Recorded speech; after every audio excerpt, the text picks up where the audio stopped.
I call this regular meeting of the Carrollton-Farmers Branch ISD Board of Trustees to order at 7 p.m.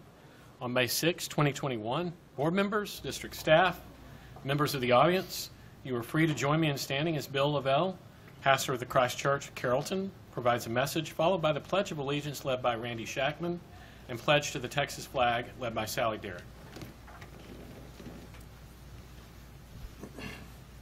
Today, as you may know, is the National Day of Prayer, a day when our whole country is called to pray for our country, for one another.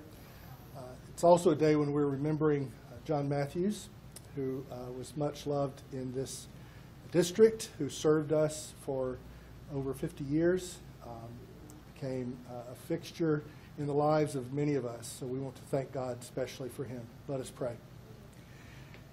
Gracious Heavenly Father, on this National Day of Prayer, we ask for your blessing upon our country. We pray that you would please be with us in this time of COVID, that you would please put an end to this terrible pandemic that's been going on for over a year now. We pray, gracious God, for our district, our school district, for the children, young people, and students, for their families, that you would please bless each one of them, help them to grow into their fullest potential.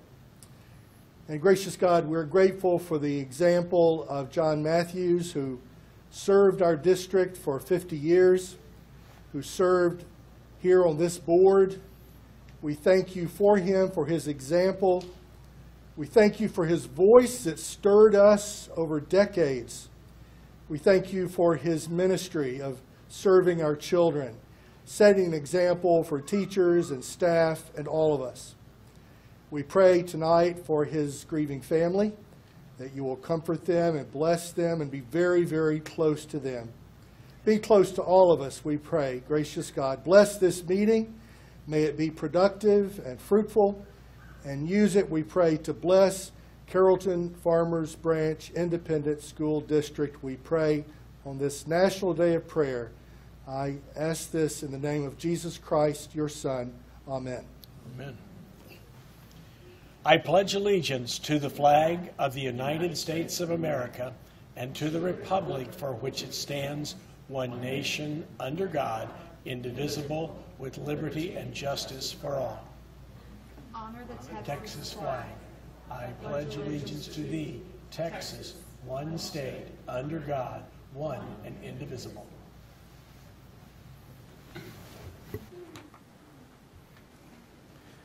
Well, thank you all for joining us on this beautiful day that we've had today. We appreciate the staff for being here tonight and community members, and whether you're here to speak or to address the board, or you're here to listen, or you're here to pay tribute to a great man. We are glad to have you here tonight. As a district, we dedicate all our efforts and resources to our goal of high expectations for all. The board uses this goal to guide all deliberations, decisions, and actions. You will get to see all deliberations, decisions, and actions of the board in open session, with the exception of some items which may be discussed in closed session as stipulated in the Texas Government Code, Section 551, commonly known as the Open Meetings Law.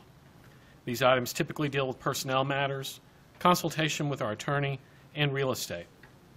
For the record, board members present are Tara Herbacek, Sally Derrick, Randy Shackman, Guillermo Ramos, and myself, Les Black. We constitute a quorum, may conduct business on behalf of the district. Before moving on to the next agenda item, I'd like to remind you that the board will accept comments from citizens of the district and from district employees. Anyone wishing to speak either as an individual or as a representative of a group may do so during agenda item number 3, Audience for Guests. Please submit your requests to do so on one of the forms provided on the table just outside the boardroom door. You may place the completed form in the box provided on that same table, or present your completed form to Administrative Assistant Kim Castagnon. When the board addresses agenda item number 3, Audience for Guests, you will be invited to the podium to speak to the board. We are now at agenda item number 2, Special Presentations and Recognitions. Dr. Chapman. Yes, sir. At this time, we have a number of students that we would like to recognize. So if Ms. Parnell would come up, Dr. Black will go with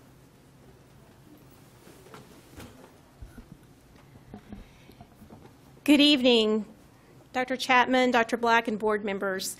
Tonight we have several student recognitions, and we are very pleased to honor some of our athletes and our fine arts students for their accomplishments recently.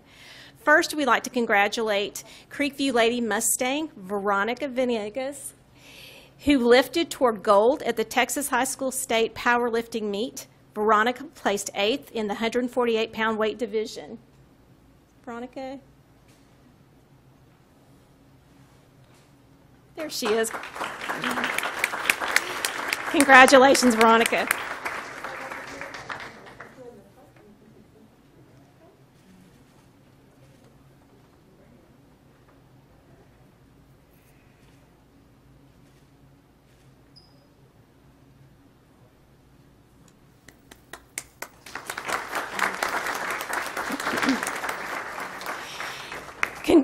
Congratulations to the following fine arts students for qualifying for State VAWS or Visual Arts Scholastic event.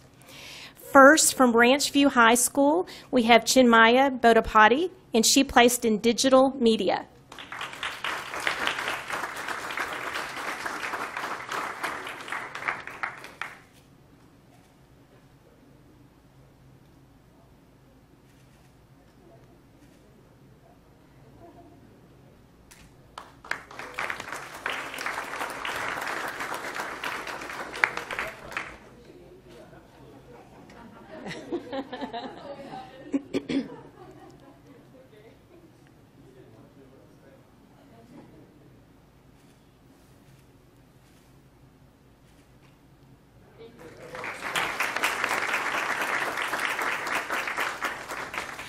Amber Choi, Ranchview, Mixed Media, Acrylic, and Colored Pencil.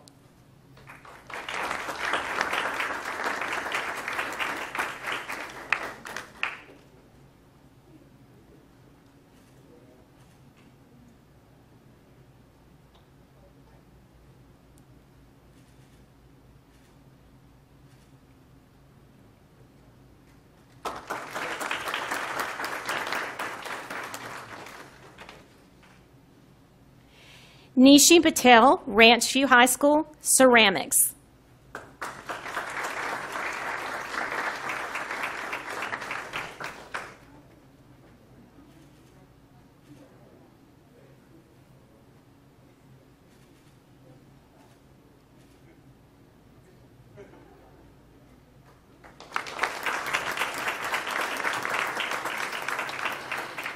Jessica Lamb, Smith High School, Ceramics.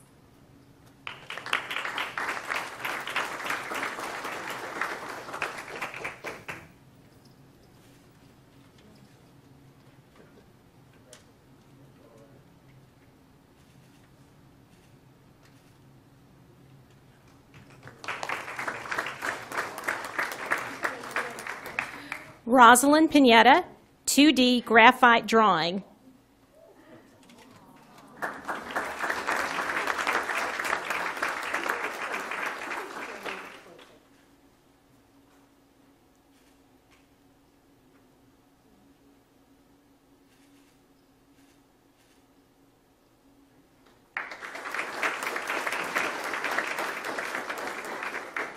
We are so proud of all these students, and it's so nice to see all their families with them here tonight as well. Now we do want y'all to introduce a video announcing our teachers of the 9 weeks, as well as our employees of the 9 weeks, and we look forward to hopefully next fall when they can be here in person. But if you'll please watch this brief video announcing these employees.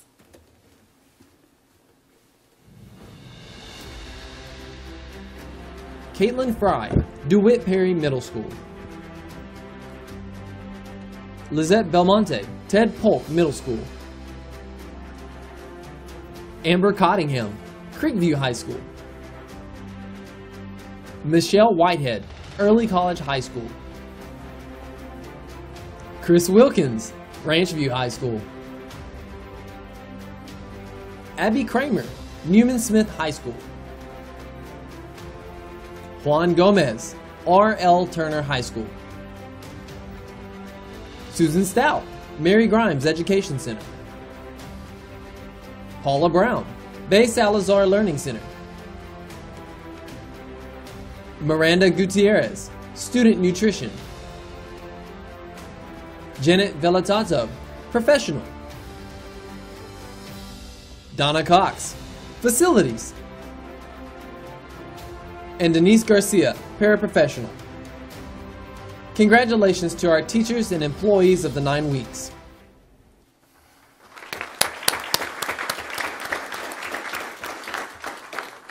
And that concludes our recognitions. Thank you.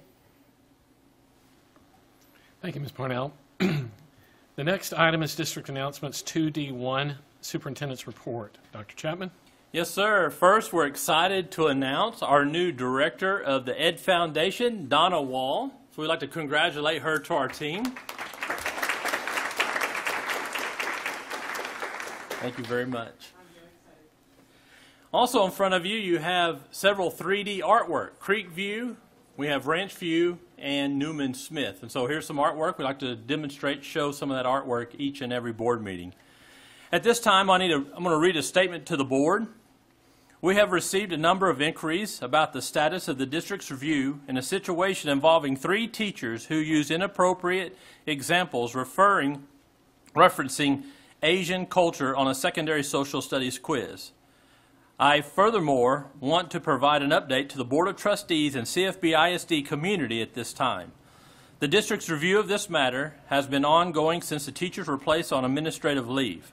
I understand that there may be interest in knowing the details about the review process and any actions that may have been taking place. However, please understand that in order to maintain the integrity of the review process and in fairness to the employees, it is not our practice to discuss personnel matters.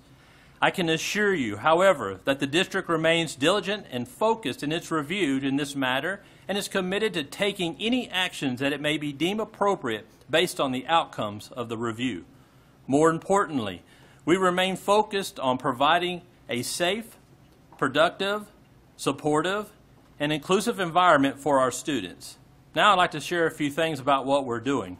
On April 15th, we asked for an RFP to hire an equity and inclusion specialist that will include and assist us in the training of staff. In addition, recently, I personally met with the Student Advisory Council at Blaylock Middle School on April 22nd, and I heard from them about the various topics, including diversity inclusion at school. On May 10th, this coming Monday, at 6 p.m., we will be hosting a listening and learning session at Blaylock Middle School. Community members are invited to attend to provide input and information on topics pertinent to diversity, inclusion, and working together to improve the educational experience for students. The district has maintained these events on our website. The students are why we are here. They are our priority and always will be our priority in CFBISD. At this time, we would like to have a reflection in memory of Coach Matthews.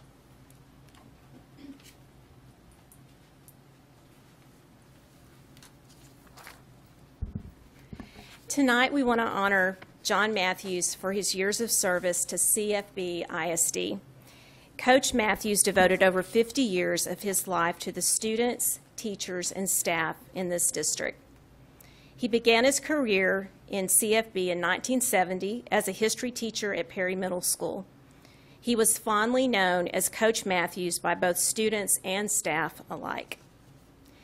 He was an assistant principal at R.L. Turner High School and then moved on to Creekview High School in 1998 when it opened. He remained there until his retirement in 2007. Coach Matthews is probably best known as the voice of CFBISD. He was a Standridge Stadium announcer at district-wide athletic events for 43 years. Most recently, Coach Matthews was a member of the Board of Trustees for 9 years. At this time, I would ask that you please join me in watching a special video honoring Coach Matthews.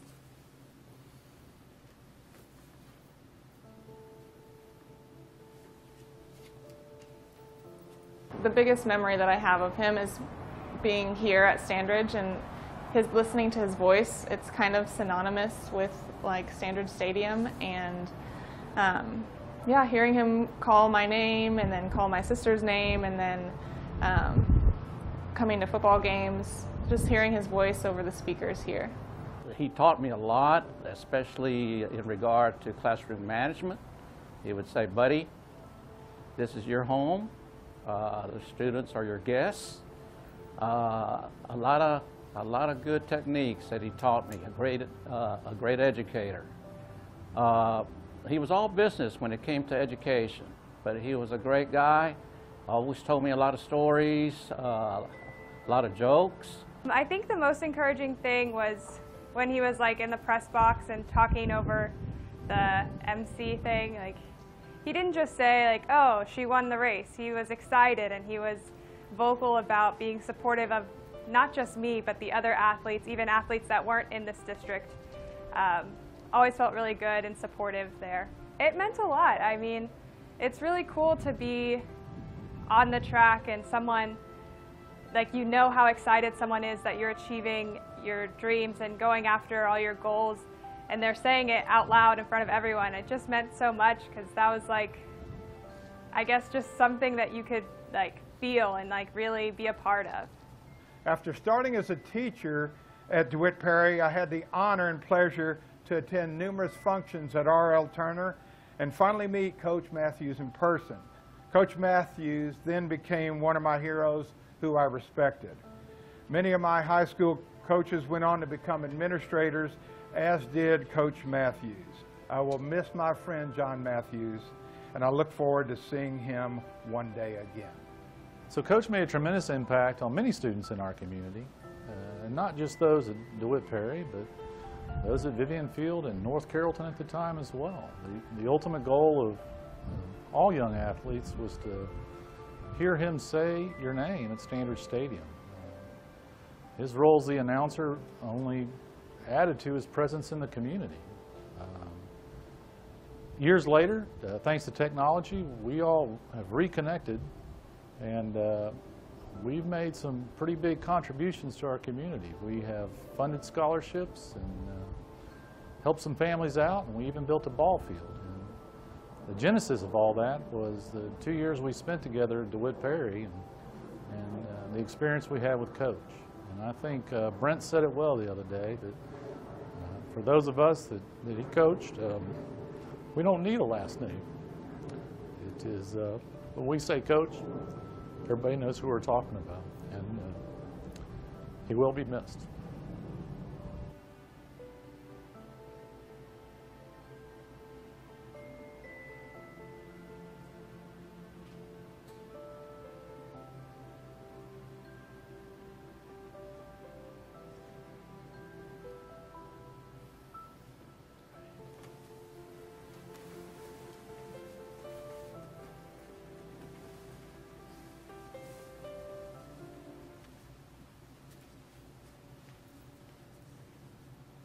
At this time, we would like to offer the family a book that a lot of employees wrote in there about the memory that they had with John. Also, the plaque that we were going to give him this month, as well as some flowers for his wife. But, you know, he was a very special man. I only knew the guy 3 years, basically. But I want to tell you something about John Matthews. Just in the 3 years, he always texted. He always knew more about my own son, even came to his ball game. That is a true human being right there that cares about his people. And what he did for me in 3 years, I can only imagine what he did for this entire community for 51 years. So I'm so blessed to have known him. Wish he was here with us today. True advocate, true CFB legend, as far as I'm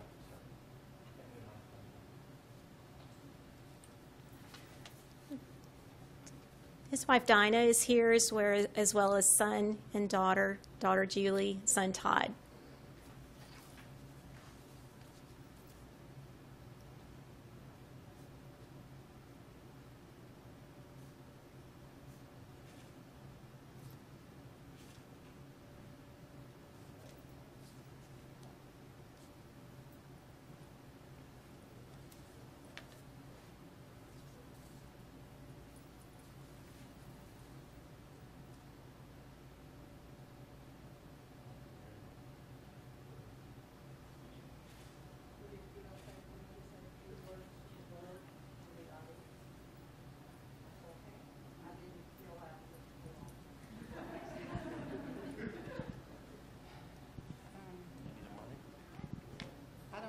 can y'all hear me without that? No. Sorry. You may hold it for you.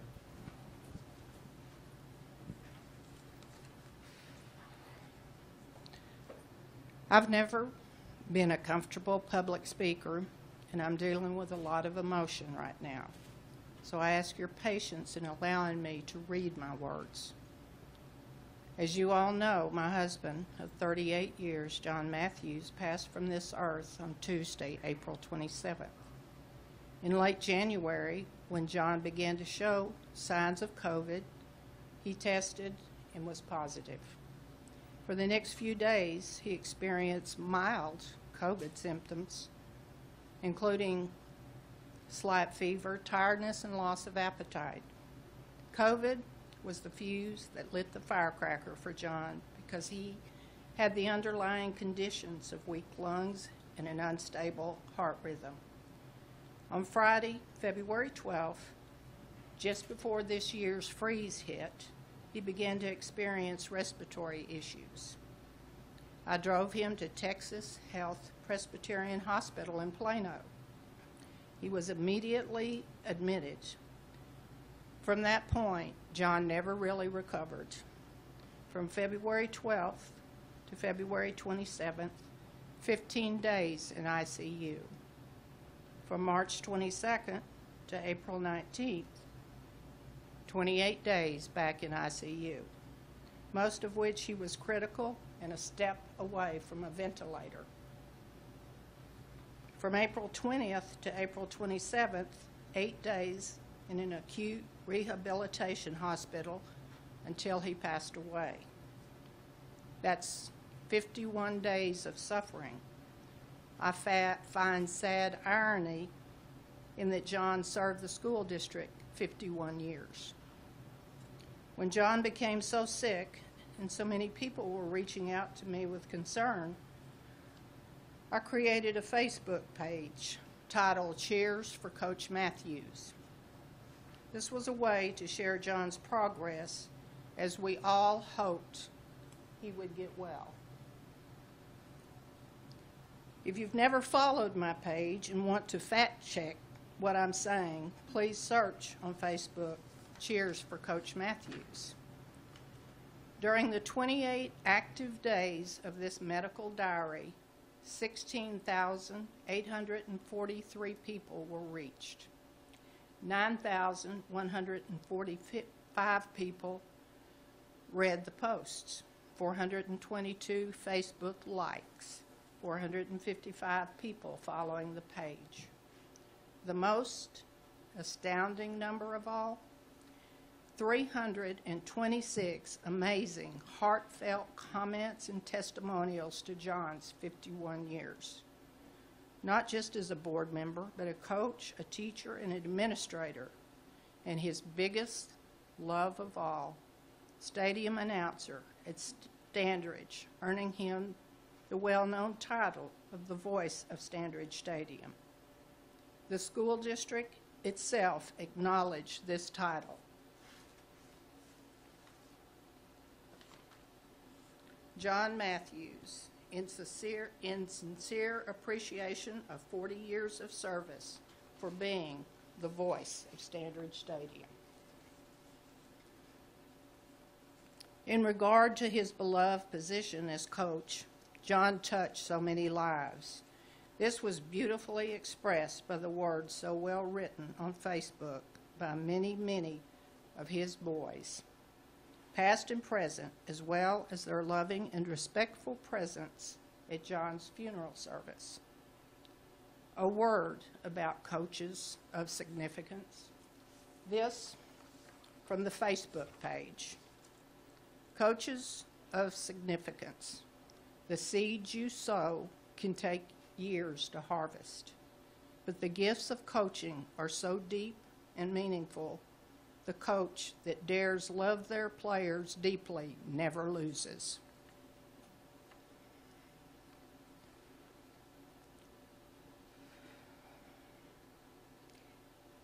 In regard to his beloved position as coach, John touched so many lives. This was beautifully expressed. I already said that, didn't I? So, cheers for Coach Matthews.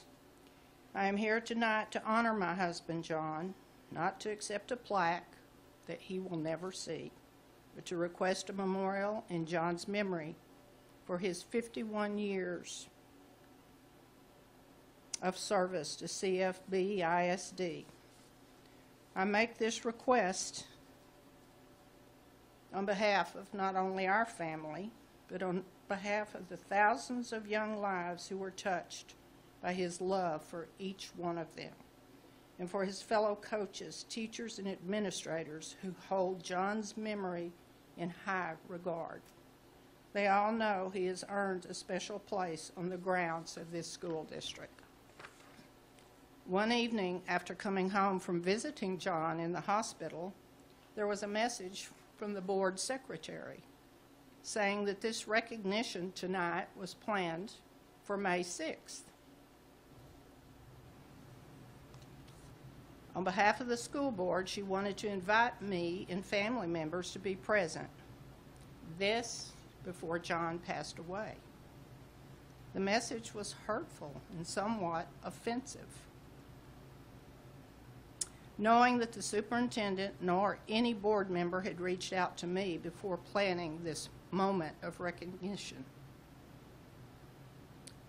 that they failed to verify John's condition or prognosis prior to planning erased any sense of authenticity of motivation. Forgive me for being honest, but please don't do that to anyone else in the future.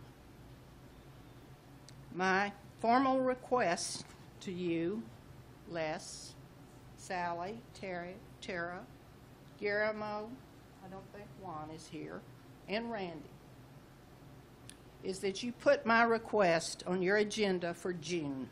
Seriously and ethically discuss approval and planning of a significant and meaningful memorial at Standridge Stadium in honor of the voice of Standridge Stadium, John Matthews. And on a final note, let me read a handwritten message from a sympathy card I received yesterday. The card is from one of John's fellow associates. I was so sad to hear of John's death. He touched so many lives in CFB. I retired from CFB 2 years ago from River Chase, but our family knew John for years. Our oldest named him in a freshman project at Creekview. Kristen was in an American Experience class. One grading period project was to plan a U.S. rock tour. They had to book cities, venues, travel, hotel reservations, etc., and document budget and all of the details. The name of Kristen's band? The John Matthews Band. He loved it, and that developed a wonderful friendship between them. He was such a part of CFB. They need to name something after him. He earned it. Thank you for listening to me. And I do appreciate. Thank you.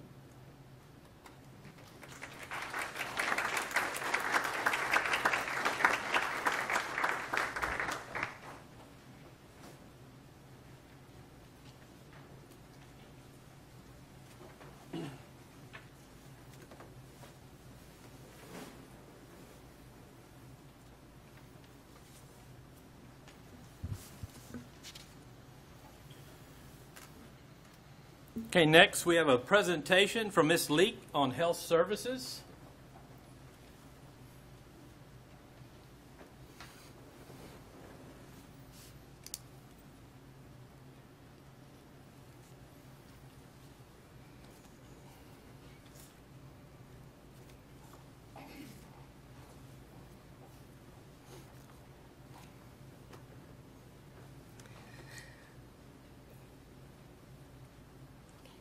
Thank you, Dr. Chapman and board. I appreciate the privilege of being able to share with you a little bit about what health services has been up to this year.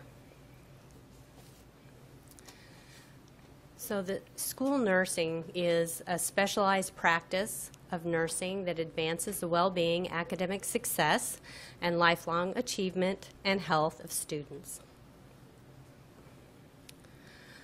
And I'm pleased to report that CFBISD adheres to the best practices of having a registered nurse assigned to every traditional campus.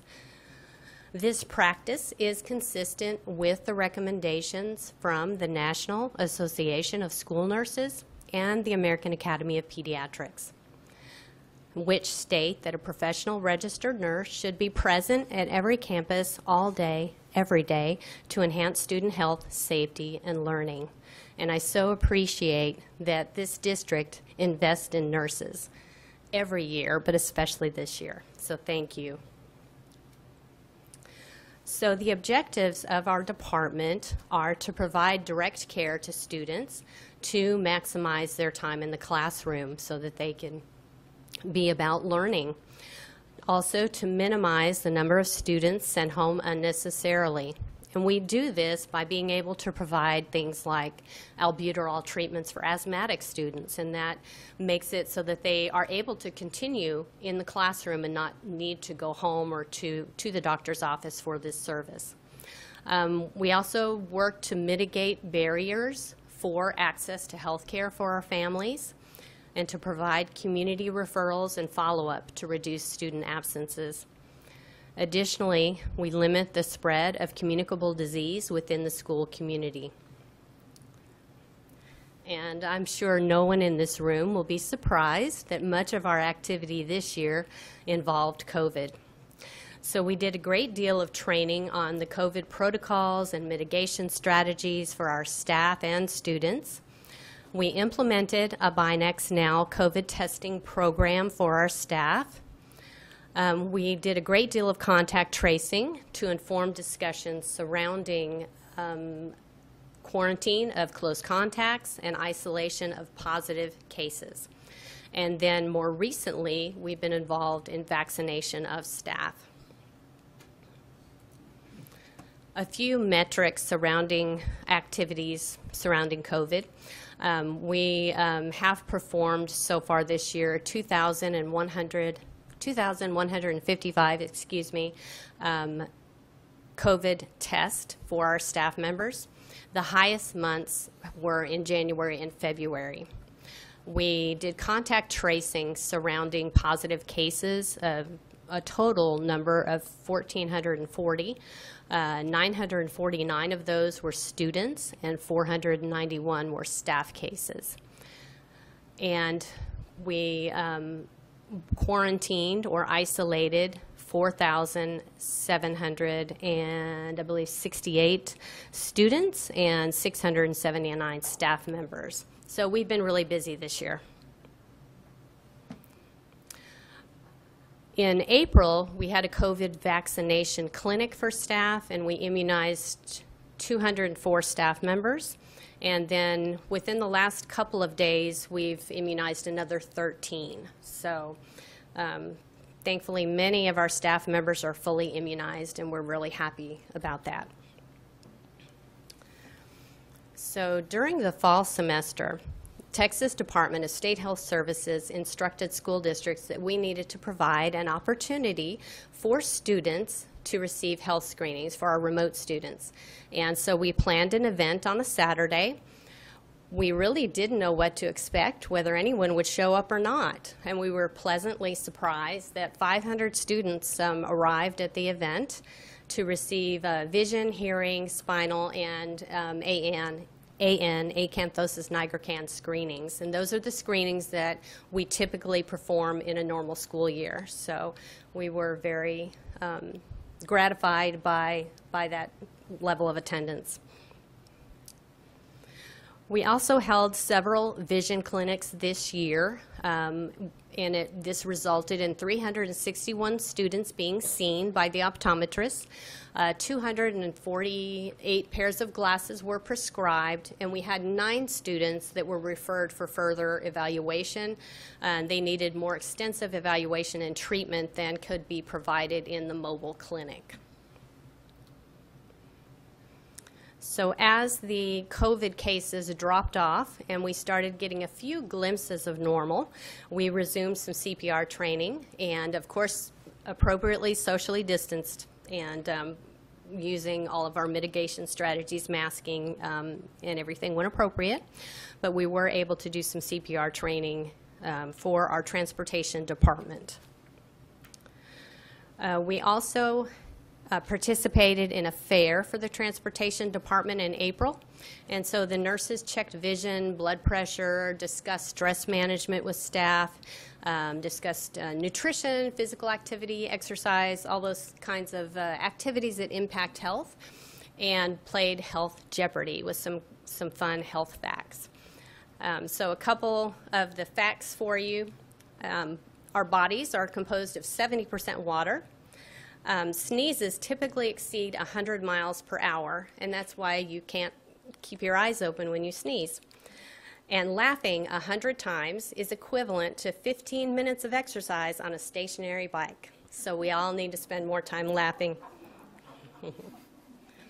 So we also had 3 vaccination clinics this year.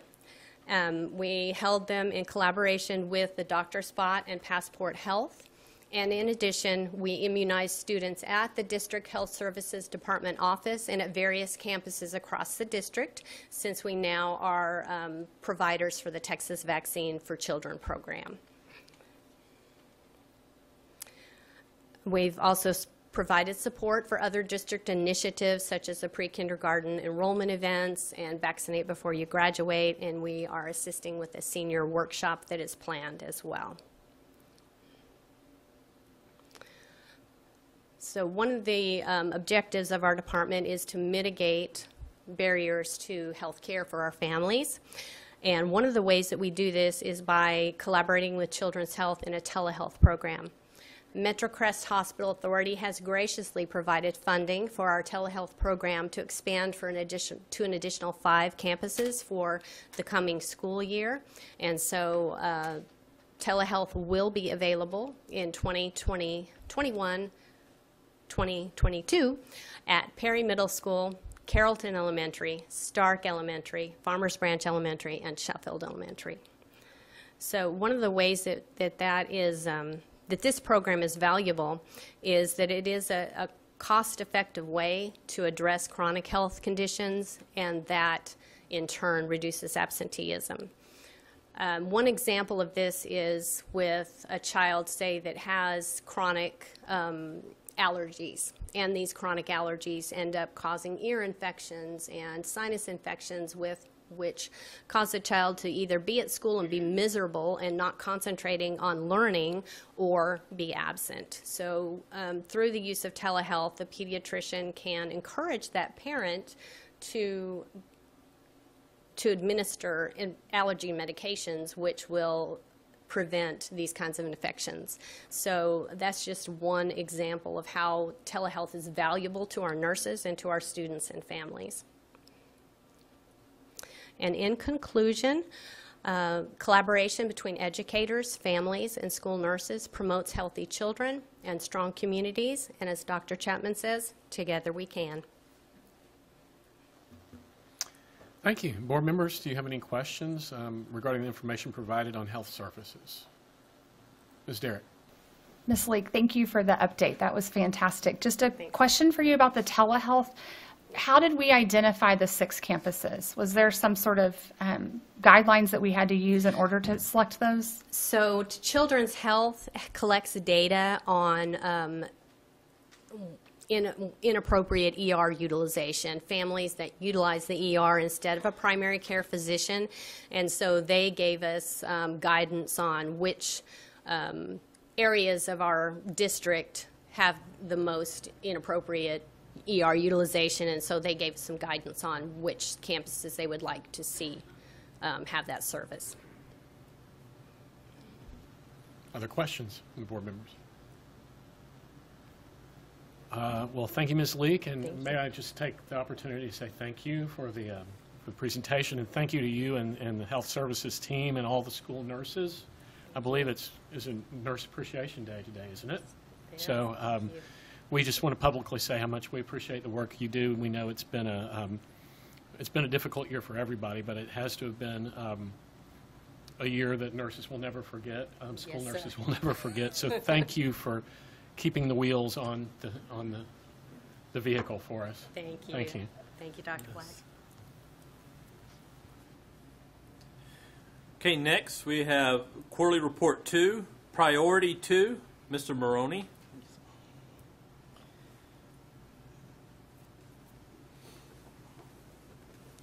Thank you, Dr. Chapman, President Black, members of the board.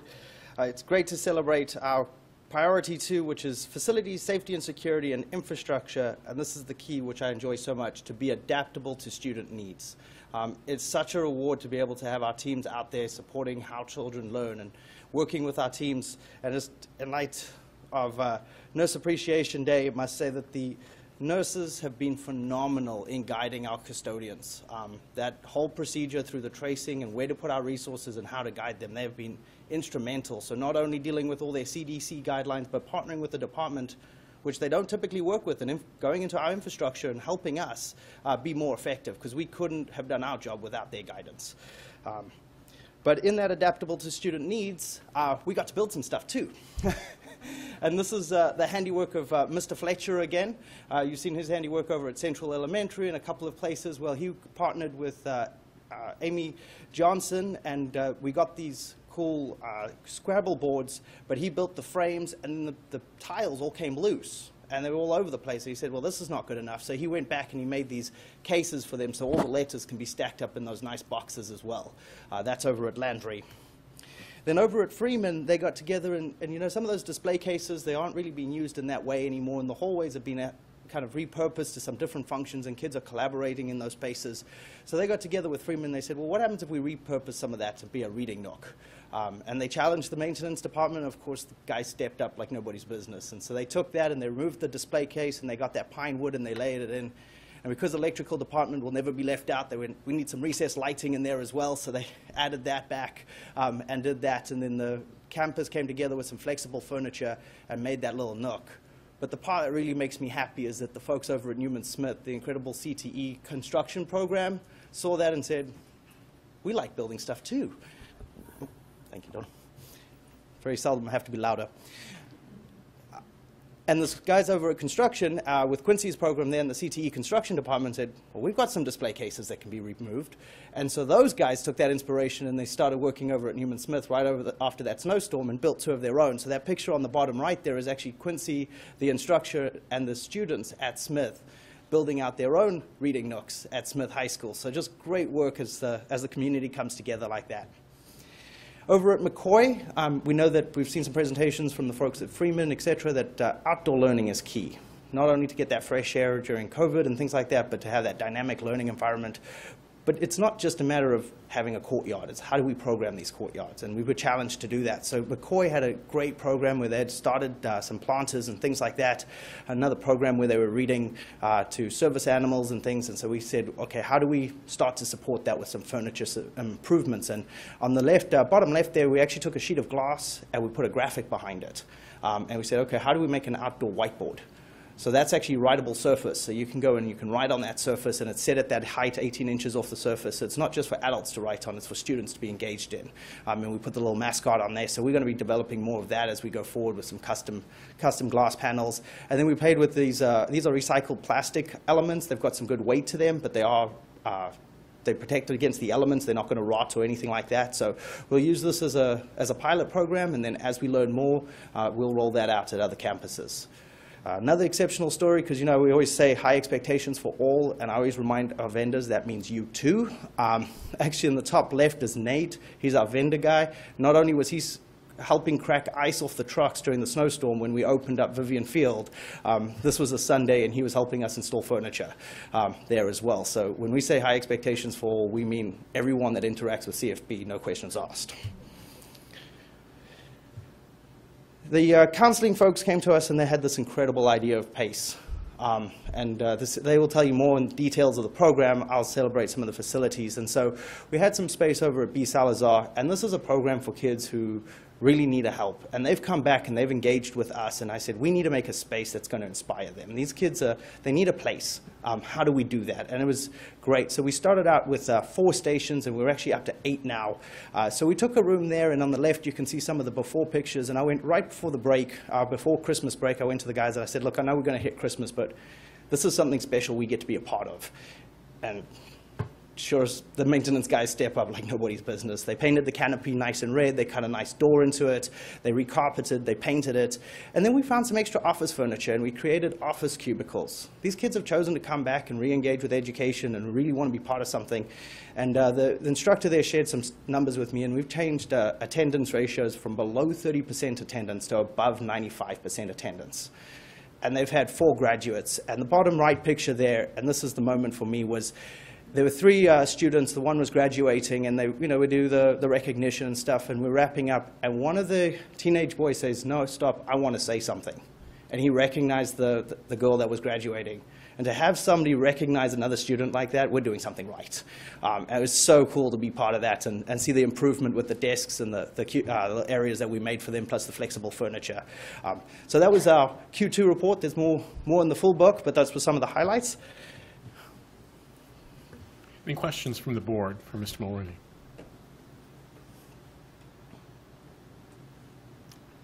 Well, thank you, Mr. Mulrooney. Yes, sir.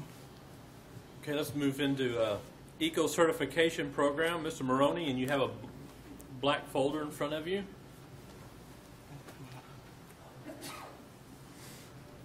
Thank you, Dr. Chapman, Dr. Black, members of the board. It's an honor to be here. My name is Daniel Wine from Facility Services. I'm the Indoor Air Quality Coordinator for the district. Today I'd like to show you the work we've done for the Environmental Certification Program, or ECP, for the campuses. We've been working over the past few months in collaboration with several campuses, health services, and others to create an ECP program for the school district to improve the overall environment for our students and staff. Here's a short video that highlights what we've been doing. CFBISD has been focused on all of the elements of a good indoor air quality program over the last decade. This focus helps ensure that we provide the best learning environment for the students and staff of the CFBISD family. In 2020, we launched a committee to help build a certification program for the campuses. The key point to the program is to build upon the amazing work started in 2010 when CFBISD won the very prestigious EPA Tools for Schools National Excellence Award. Since then, many CFB campuses have continued with amazing programs. The goal of the Eco Certification Program is to create a common goal between campuses that support prioritizing best practices and encourages innovation in 5 key areas, including indoor air quality, energy efficiency, health and safety, waste and recycling, and learning environments. Clean air makes us dance! CFBISD Facility Services have upgraded the HVAC filters from a MERV 8 to a MERV 10 to help increase the quality of air in the classrooms. Students continue to utilize their energy-saving tips learned by the Watt Watchers program by turning off lights and computers when they aren't in use. Students and staff continue to use the recycling containers instead of throwing recyclable materials in the trash. This helps the environment by eliminating recyclable items from ending up in the landfill.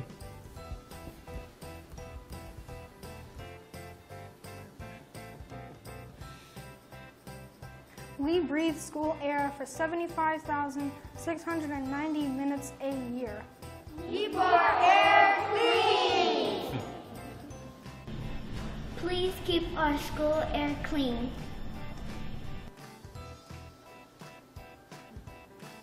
Now I'll turn it over to Malcolm Maroney.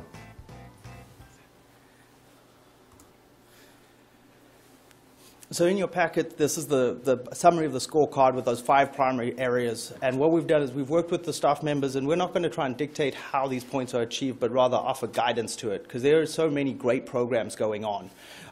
And so these will be your score points. Once you nominate for the program and set yourself up, then you'll be accepted into the program. If you can maintain your benchmarks through the year, then you'll be certified at the end of the year.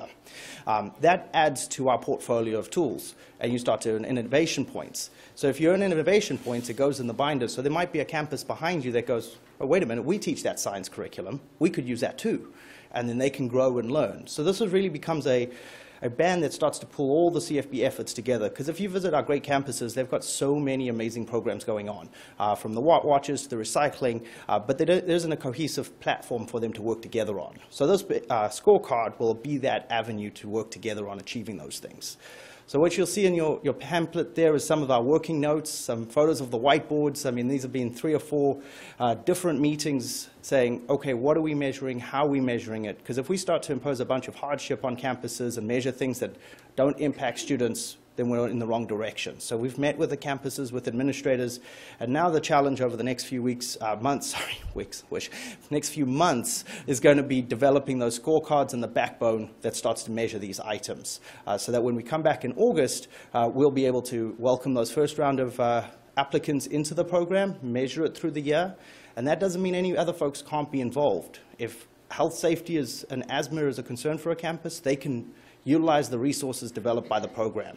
They may not take on the whole program at one time. So again, it introduces campuses slowly, bringing them up to speed, so that in 2-3 years' time, we're starting to look at an entire district program achieving these types of results.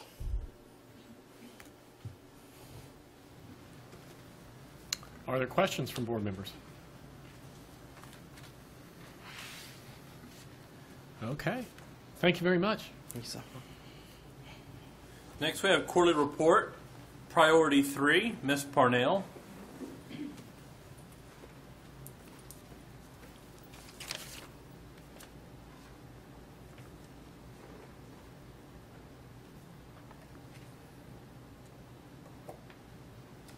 Well, good evening again. Tonight I have the privilege to update you on volunteers and partnerships in our district. And Pam Pena, Community Relations Coordinator, is with me tonight, and we would like to share some highlights with you.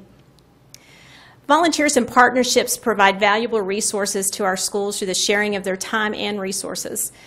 A frequently used word during the pandemic has been pivot. And this word has been used often, and yet it describes exactly what our volunteers did during this school year. They made changes, they were flexible, and they adapted, and they did it all with grace. Volunteers provide support to the district in various ways, from assisting with registrations, enrollments, serving on PTA committees, and chaperoning field trips and school parties. However, this year when our schools closed due to COVID, our volunteers quickly asked how they could help in different ways. So from offering to host food drives, to providing new daycare opportunities for remote learners, to finding creative ways to mentor students through pen pal programs, our volunteers found ways to help. Recently, we have made several improvements in this past quarter to our volunteer process. First, we have worked with Parent Square to help streamline the application and background check approval process. Improvements have been made to make this process more efficient and easier to navigate. We also now offer virtual volunteer safety trainings online, and our website is now more user-friendly as well. New this year is the addition of a volunteer liaison at the campuses. Moving forward, this campus rep will share current campus needs with the communications department and the volunteers so we can all work together more effectively. Now at this time, Pam Pena is going to update you on our partnership program.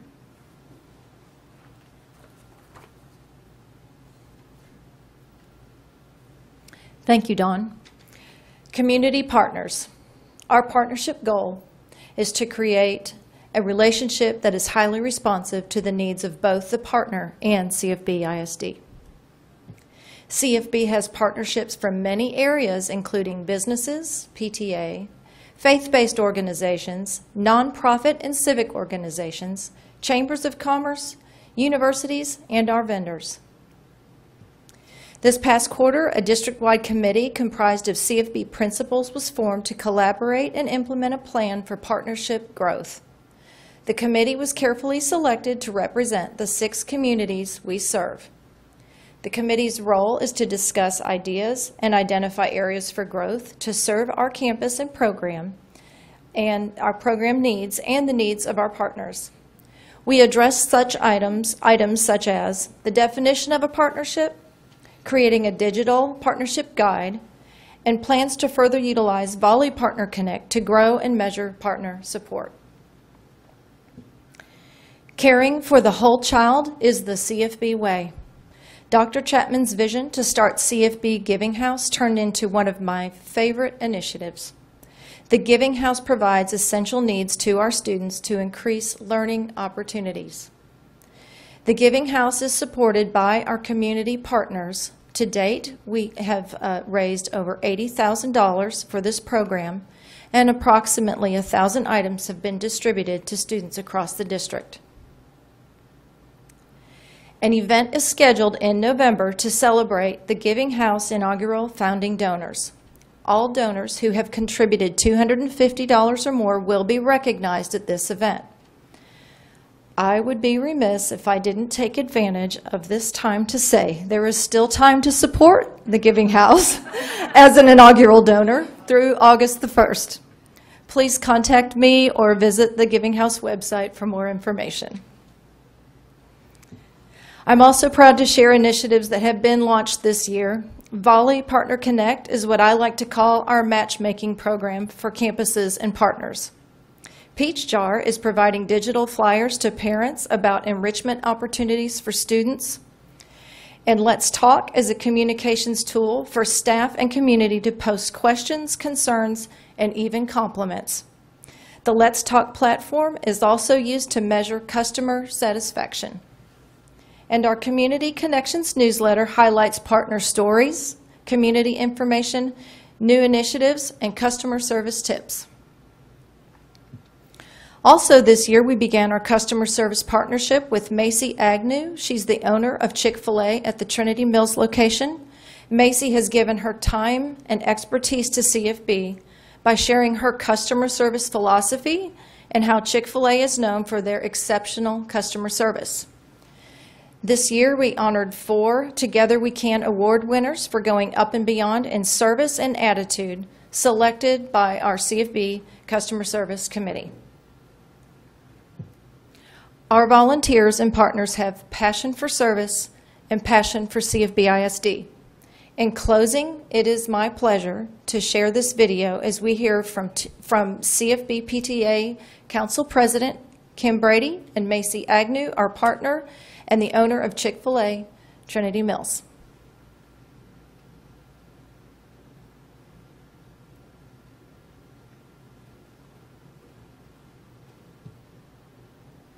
I love being in the loop. I love helping out our schools because they need help. They can't do it alone. A lot of kids, a lot of events, and I love being a part of the school atmosphere. I think strong PTAs equal strong schools and strong districts. They receive the benefit of extra help, support for the teachers, support for the kids. We show them how much we appreciate everything that they do on a daily basis as much as we can. I would encourage people to be volunteers, to get into the kids' schools, to get to know the teachers, to get to know the schools and how they're run, to be a part of your kid's life in a different way. And as far as volunteer opportunities, there's everything. Anything from baking cookies to helping run the Be a Treasurer and write the checks, to help moving things at events, to taking tickets, to being online, anything and everything. Or you could write your own check. There's so many ways to volunteer in our schools that would help everybody. Well, I like being a partner with CFBISD because here at Chick-fil-A Trinity Mills, part of our mission is to empower self-leaders, and I know that CFBISD has a very similar mission. It is my job, and I take responsibility of the employees that are coming to my restaurant, and if you've ever been to my restaurant between 5 and 10, you know that the majority of them are students inside CFBISD. It's great to have another entity in the community that's on our corner that's working relentlessly to build leaders so that not only is my restaurant better, the school district is better, but also the community that we reside in is better. So I think my favorite moment came from this past year when the COVID crisis started. I reached out to Pam and I said, hey, what can we do to help the community of Carrollton and specifically the students of your school during this time? I knew that many of the schools were shut down and people didn't have food and such, and so she worked really hard and diligently and quickly as well to get us the a list of families that needed food and needed their rent paid and electricity bills paid, and so we got to create care packages. We created about 5 to 6 care packages for local families in our community, and we got to hand deliver them to them. So I think seeing their faces just kind of light up with simple everyday items like soap, shampoo, macaroni, and then gifts for the kids was a really cool experience for not only my team, but also the community of Carrollton. So not only am I a business owner in Carrollton, I'm also a resident of Carrollton as well. One day my children will be students in the schools that y'all are serving.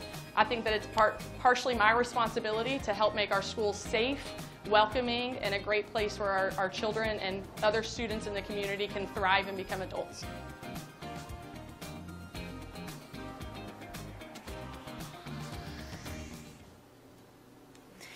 Well, that concludes our report. I hope you enjoyed hearing some of those highlights. Are there any questions? Questions from the board? Well, I don't see any questions tonight, so thank you very much for an excellent presentation. Thank you. Okay, next we have summer school update.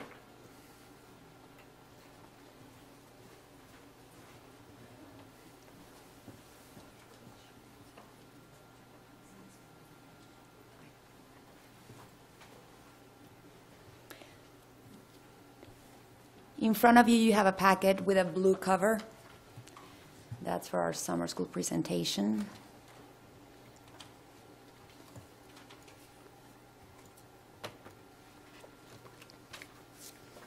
Good evening, President Black, Dr. Chapman, members of the board. My name is Claudia Rizaleta, and I am the coordinator of federal funds, pre-K enrollment, and I also serve as the coordinator for summer school. Thank you for the opportunity to present the 2021 CFBISD Summer School Academy. In this presentation, we will provide information of the goals of our summer school program, its significant expansion, the planning and collaboration across departments, staffing recruitment, and the program's timeline. Everything we do in CFBISD is in alignment with our Collaborative Vision 2030, and our summer school program is no exception.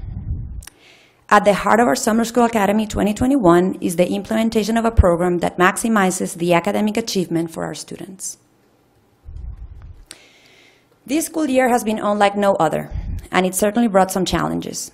But with every challenge comes opportunities. The impact of the COVID-19 pandemic on the academic performance of many students is real. We've designed a summer program to turn the COVID slide into a summer climb. Let's look at the history of our summer school program in the last few years. Back in the summer of 2019, the last school year pre-pandemic, CFBISD offered a variety of summer school programs and served over 1,200 students in a traditional learning environment. Last year, due to the pandemic, CFBISD had to develop an unconventional summer program to continue safely serving our students by offering 100% remote instruction. This summer, we have designed a program that's projected to serve 5 times as many students as any other summer in CFBISD. We're also leveraging different models with a combination of in-person for elementary and middle school and remote learning for high school. For the first time, all CFBISD elementary and middle school campuses will host summer school. Principals have reviewed data, selected students, and have designed programs that will have the greatest impact on student achievement. Students will receive targeted instruction in reading and math in a traditional setting. Teacher-to-student ratio has been set at 1:10 for grades kinder through 2nd and 1:15 for grades 3rd through 8th. Research shows that low student-to-teacher ratio has been found to be one of the strongest indicators of student success and engagement. For the 2nd year in a row, we will be offering tuition-free summer school for our high school students. We currently have more than 500 students enrolled, and we expect to serve over 1,000 students per semester. We will be leveraging a hybrid virtual model with teacher-led lessons, as well as access to Edgenuity courses, an online instructional platform. We've also increased the staffing to 40 teaching units, 8 more than any other year, to allow for a smaller teacher-to-student ratio for increased student support and feedback. High school teachers will be facilitating lessons from Turner High School, providing the opportunity for teacher collaboration during PLC time to improve the academic experience for our students. Expanding our program to all of our elementary and middle school campuses has been a joint effort. Every department in the district has collaborated to accomplish this goal. Although we have construction projects scheduled in multiple campuses this summer, we've worked closely with our facilities department to ensure that we can offer summer school in every elementary and middle school campus. Student nutrition is another great example of flexible collaboration. As they have worked around renovation projects in kitchens and cafeterias around the district to make sure that all of our elementary and middle school summer school students have access to breakfast and lunch every single day. These are just a couple of examples of the culture of collaboration that has made this expansion possible. None of this is possible without our wonderful and dedicated teachers. We know that they have been on the front lines serving our students every day. They have become experts in hybrid instruction while juggling safety protocols, creating socially distanced classrooms, and overseeing children's health practices. CFBISD understands those challenges and is offering special perks for our staff working this summer, such as a summer school stipend and free childcare options at the Child Development Academy, as well as after the bell. This summer, we have built in 2 work days for teachers to analyze student data and develop lessons that will maximize student learning and close achievement gaps. The program will take place June 8th through July 1st, half day, 4 days a week. The final stage will be the evaluation of learning and program effectiveness. This is the end of our presentation. I appreciate your time, and remember, together we can and we will make a difference in the life of our students. I'd be happy to answer any questions you may have. Thank you. Thank you. Are there questions from board members? Mr. Bacha. I think we covered this, or I asked this in another one, but this year's summer school is for catch-up, correct? For students to catch up? Yes. Yeah, absolutely. I mean, we're just trying to close the achievement gaps that, were developed. No, that thanks are to the obviously pandemic. there. Yes. No, I completely understand. So looking forward, if we're already looking forward, I hope we are maybe in future summer schools. I mean, will we get to an opportunity where there's opportunities for our other students to get ahead, or to take classes to maybe free up time during the school year for other courses they want to take? Are we going to get to back there? That is currently available at the high school level. Okay, yeah. So high schools, yes, we can. Absolutely, yes. Okay. They can recover credit, and they can also take classes to free up their schedules next year. Okay, so the yes. catch-up is focused really on for the elementary, high school, but high school students still have the opportunity to get ahead. That is correct. Okay. Yes. Okay, thank you for clarifying. I had misunderstood that. Thank you. So we have, just for clarity, we still have the opportunity to accelerate at the high school level. The massive expansion is really due to the COVID slide and the need to get many more kids involved in summer programs. So yes, thank you. Any other questions, Mr. Shackman? You mentioned that the principals are targeting or using some targeting process to identify students. These students, I assume, are being invited, encouraged, required in a nice way to get. How did we do that? What did we use to target that? So principals use all of their data that's available, map data, benchmark data, reading level data. So the plan was to identify those students that were needing it the most and inviting them in. That doesn't mean that other students are not welcome, but those are the ones that we're targeting because we really want to serve them. Good. Thank you. Any other questions? Okay, thank you very much. Thank you. For that presentation. Okay, next we're going to hear from Scott Monroe on digital citizenship.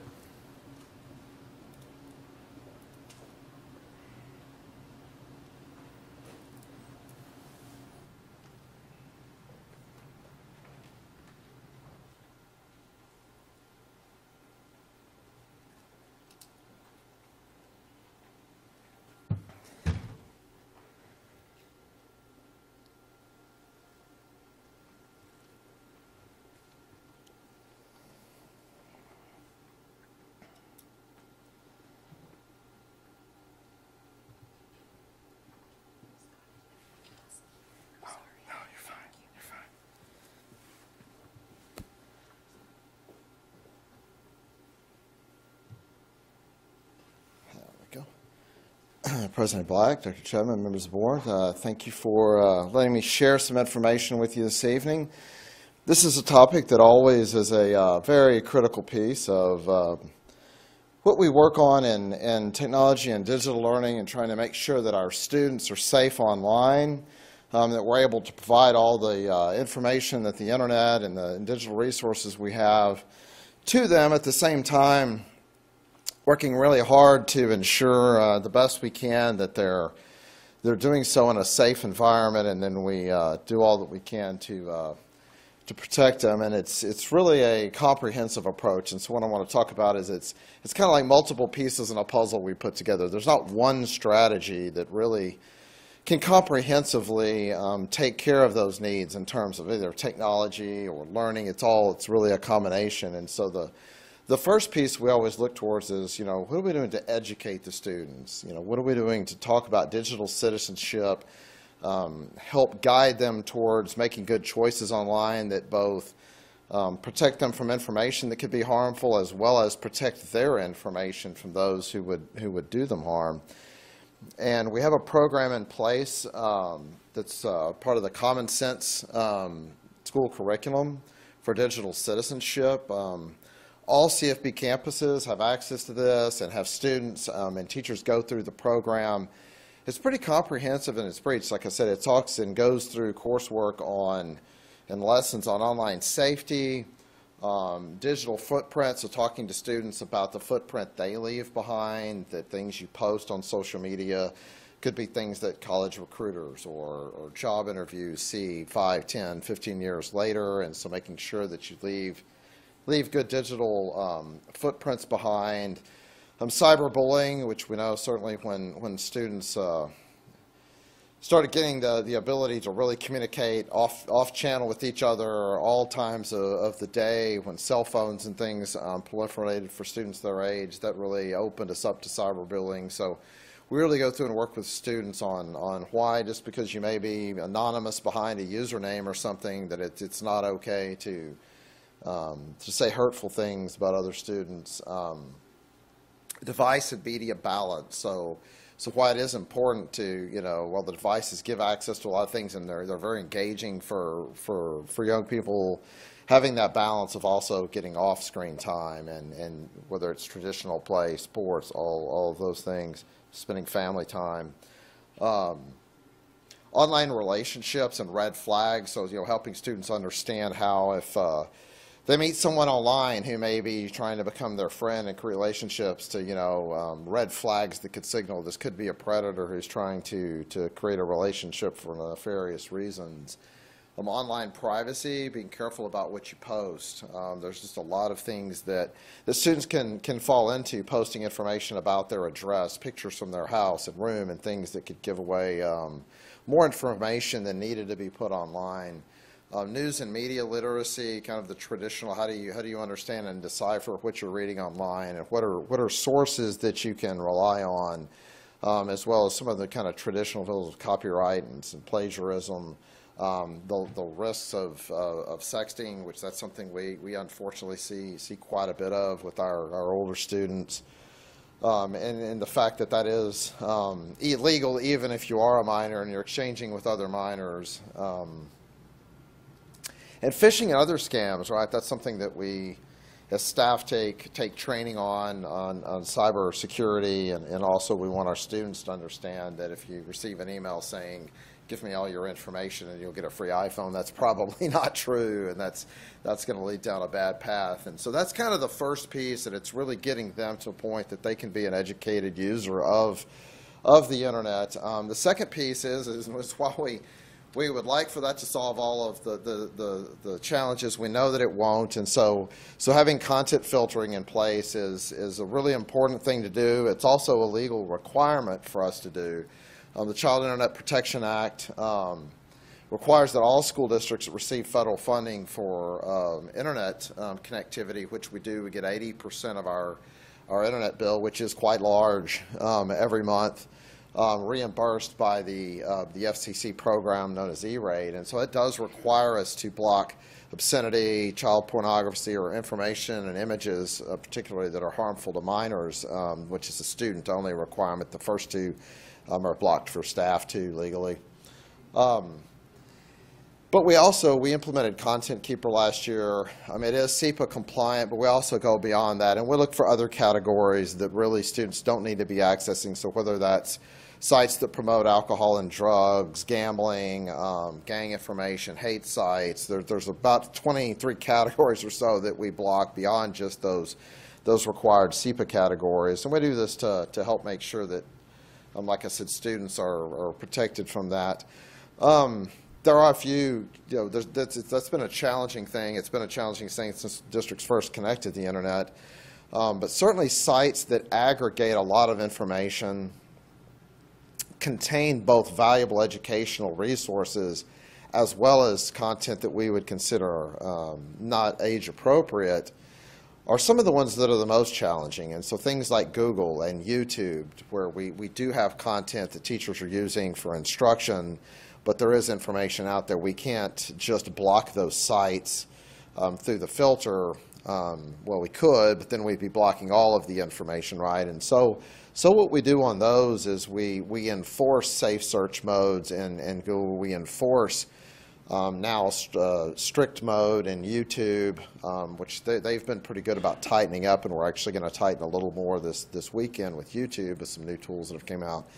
But we are then sort of at the mercy of what they determine is explicit and what is not, right? So we can force Google Safe Search to be on, but we can't dictate what Google considers an image that's explicit and an image that's not, and falls into one of those categories. So sometimes we do see younger students, if they search for certain terms, they may get hits back from medical sites or anatomy sites or things that Google doesn't consider to be adult-only or explicit information.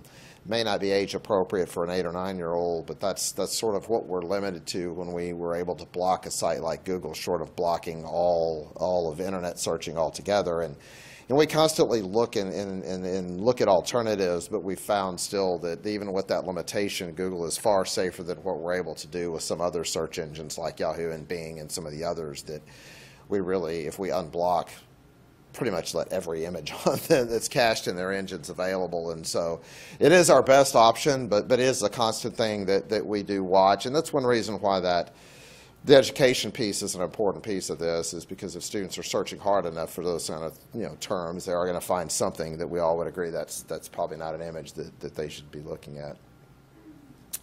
And one piece I wanted to note is that we do device filter regardless of where that device is. So if that device is inside the district, it's at a Starbucks connected, it's at the student's home, on one of our hotspots that we issue, or on their home internet connection, it doesn't matter. All of their traffic comes from district devices, come back to the district, go through a set of these servers and appliances that are in the new NOC, and go back out to the internet. So it doesn't, they don't lose that filtering when they're not on our network.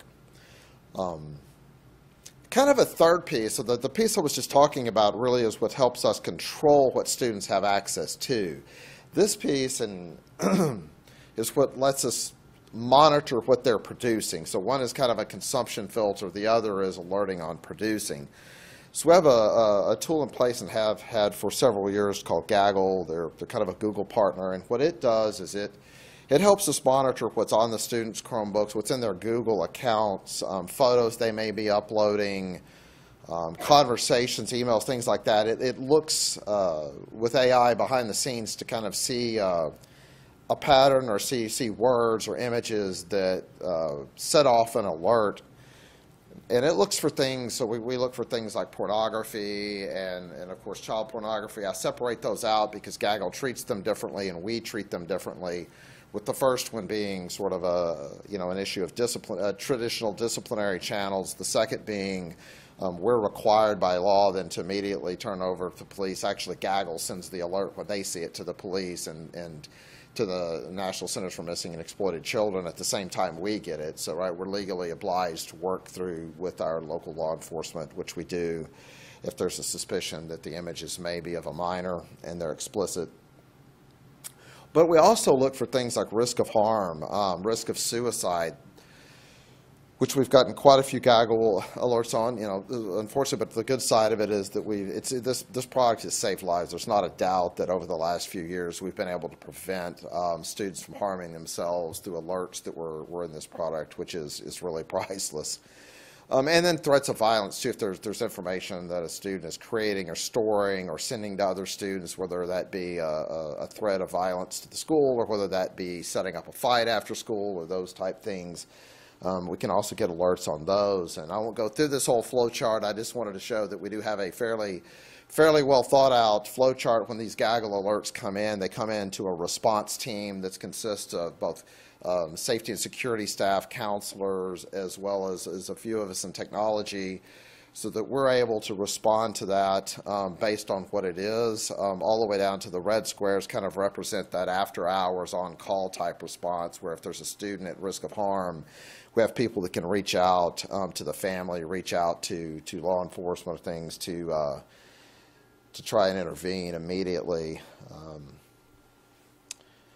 And then kind of the last piece really is kind of the behind the scenes things, the chess game that's been going on for 20 years or so now, where students try to circumvent these. When you Google, how do I get around my school's internet filter and stuff, you get all these responses, right? College students and computer science students are great at creating these things to get around their university dorm filters and stuff. And so there's a lot of information out there on how to bypass things. And so that's a constant, right, chess match we play with working on network controls, locking down devices through mobile device management. You'll see sometimes approvals approach things like securely. Those are things that let us manage devices and make sure that there's not, different VPN settings and things being put on it that let it sort of cloak itself and bypass our network. And any malware, of course, to keep someone else from taking control over that device. So those are really, like I said, the four pieces that we constantly work on and hone. And the last thing, and some of this is a little bit new, is how we get input and feedback on how that's going, right? And so we do have processes where when teachers see something either that's getting blocked that shouldn't be or isn't getting blocked that should be, they can create SOS tickets. That's an IT help ticket to us, right, to get that blocked or unblocked. And we have staff in the digital learning department as well as our technical team that can look and vet that to see if that's something that needs to be opened up.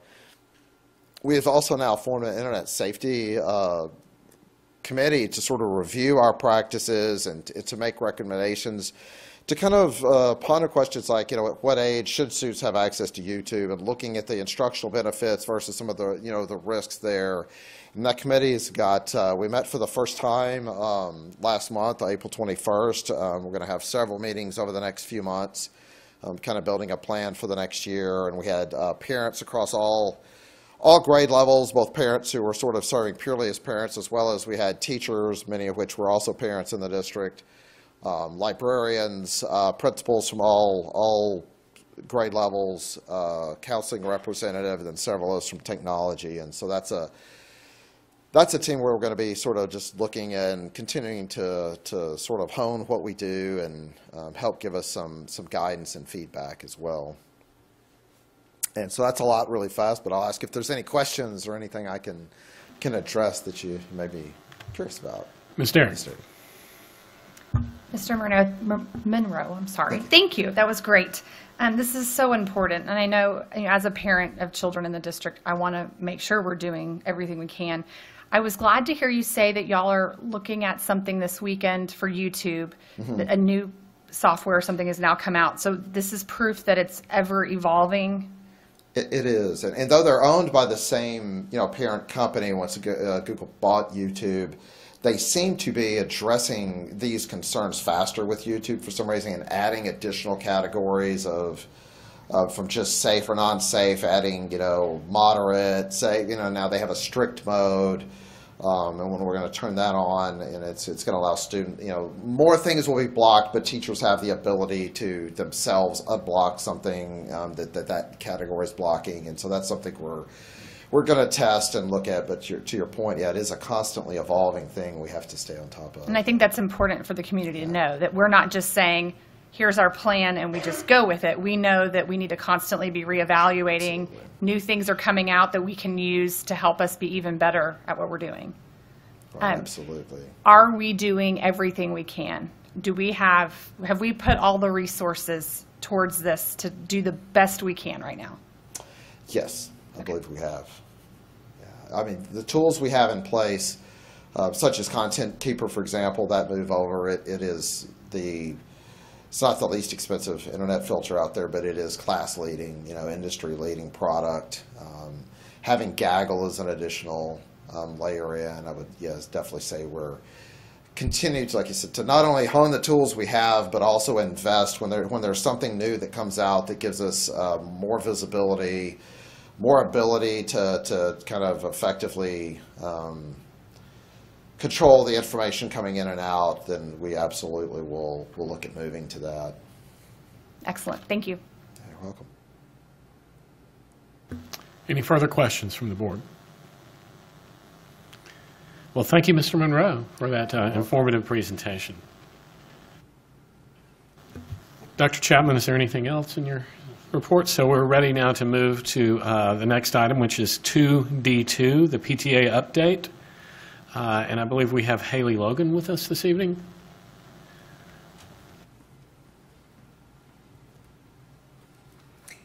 Good evening. I'm Haley Logan, and I serve as the second VP of membership of the Carrollton-Farmers Branch Council PTA, and I'm here tonight just to give you a brief update on the State of the Union of the Council PTA.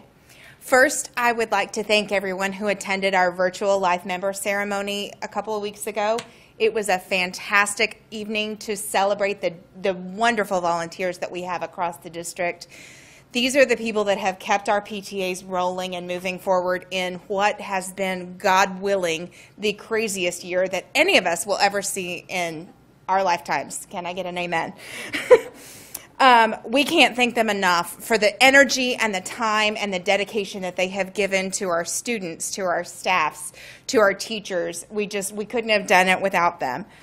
Council PTA also had the opportunity to celebrate all of the local PTAs that managed to earn membership awards from Texas PTA.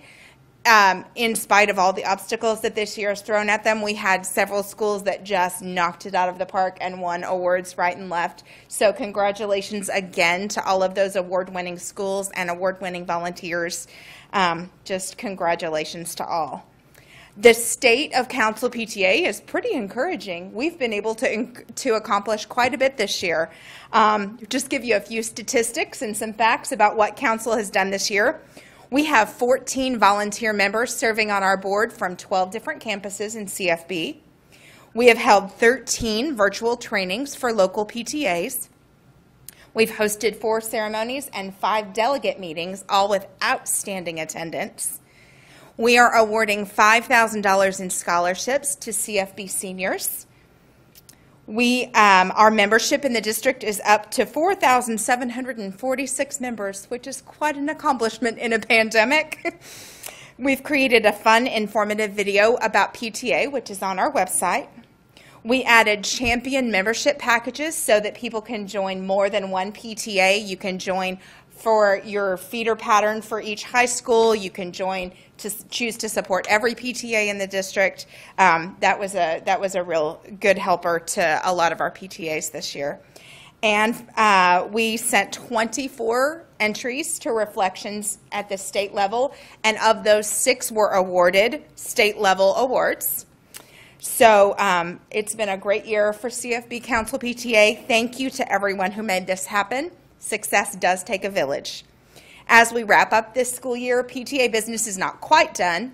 PTA should be completing the election process, approving next year's budgets, forming reconciliation committees, and exchanging information between outgoing and incoming officers. Speaking of outgoing and incoming officers, our council PTA is looking for a communications chairperson. So if you know someone who loves to be on social media, please encourage them to reach out to council so that they can put their strengths to good use. Finally, please join us for our final council delegate meeting next Thursday, May 13th at 6:30. Thank you very much for having me tonight. Thank you, Ms. Logan, and thank you to the PTA for everything you do. We've reached a point tonight where it may be appropriate for us to take a brief break. At this time, we'll take a brief recess of 5 minutes. Brief recess of 5 minutes, and we are recessed. Before we begin, I will remind our audience members of the board's procedures for handling audience for guests. Anyone interested to speak in person during audience for guests must sign in and list the topic they want to discuss. Each speaker will be allowed to speak once during audience for guests. Each speaker will be allowed a maximum of 3 minutes to address the board, dictated by board policy BED local. Because the board wants to hear from as many of you as possible while also keeping the meeting running efficiently, groups of more than 5 people who want to present a particular viewpoint on a topic should appoint one person to speak on behalf of their group. Again, that speaker's presentation will be limited to 3 minutes. If you speak during audience for guests, either individually or on behalf of a group, please remember that the board cannot deliberate on any subject that is not included on the agenda for this meeting. Last, we ask that you not discuss students who are not your own child. The timekeeper will be Vice President Sally Derrick. Please time each speaker for 3 minutes, Ms. Derrick. Speakers, the timekeeper will let you know when you have 1 minute left. Our first speaker looks like Brian Cosley. Do I have your name right, Mr. Cosley? Yes. Okay. Thank you. I'm a father of 2 children here in the district. A little over a month ago, you suspended 3 teachers over what you say is inappropriate language about Asian Americans on a secondary social studies test. And I have to congratulate you, Dr. Chapman. You've handled this about as poorly as I could have expected an administrator to handle it. You showed no transparency during any of this. Until tonight, nothing was said. No communication as to what the incident was. Was it a racial epithet? Don't know. What teacher was involved? What school? Was my student exposed to it? How am I supposed to talk to my student about this if I don't know what it is? The parents had to find out what exactly happened through the gossip mill. Facebook gossip mills. It's not a good place to find this information out. We still don't know who initially authored that test question, whether it was from a district test bank, had it been used in previous years, and if so, why is it a problem now? Then came the rush to judgment. You posted apologetic videos, which implies guilt, before you even investigated the matter. No forum to discuss the veracity of these charges. No forum to weigh this incident against these teachers' otherwise spotless records. They didn't get a kangaroo court. They got no court. You tossed these teachers to the social media wolves. They were lynched by the media with your help. In your rush to not offend anyone of Chinese descent, you became a non-transparent authoritarian, destroying 3 lives without due process. You became the exact thing Chinese immigrants come to this country to escape. Social studies used to be my child's favorite course. He loved Teacher Van Bimmel. Through the COVID, I got a chance to listen to his lectures. He was great. Objective, entertaining, he captured attention, he inspired his students. Most teachers are so overworked, overstressed, and underappreciated. These qualities are a forethought. Here we have 3 teachers, by all accounts, well regarded by their students and their peers, and now their careers have been tarnished, again with your help. I urge you to do the right thing and reinstate these teachers. You need to not only reinstate them, you need to apologize them for the hell you put them through and beg them to return. And if we're lucky, they will. Thanks. Thank you.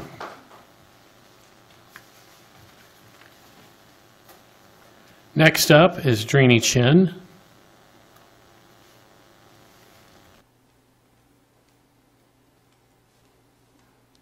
superintendents and members of the board, thank you for your time and for giving me an audience with you. My name is Drini Chen. I am a board-certified pediatrician with Parkland Hospital. My husband is an alumnus of CFBISD and works for the city of Carrollton. We have 3 children who attend school in CFBISD. I want to bring to your attention an incident that occurred last spring while my daughter was in 4th grade. It began shortly after the COVID pandemic started. My daughter had many negative comments directed toward her by several classmates. The comments included, "We'd better stay away from her because she probably has coronavirus. My uncle told me to stay away from all Chinese people. So-and-so is out from school today. It must be because you gave them coronavirus."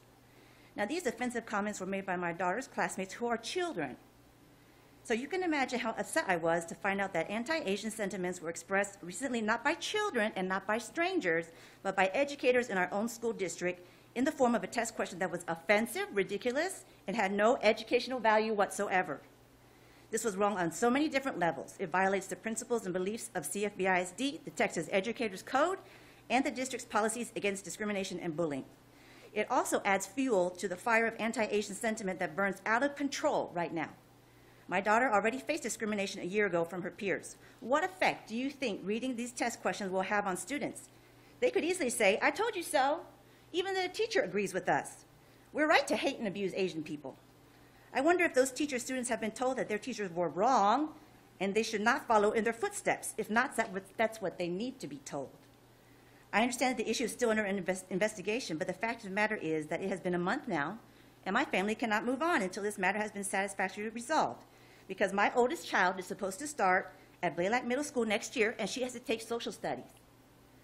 And that is the point that I think a lot of people are missing. Life goes on for all the other students and families and staff because it does not affect them. But life does not just go on for my family and for many other Asian Americans this past year. Anti-Asian hate crimes have increased 150% in the last year.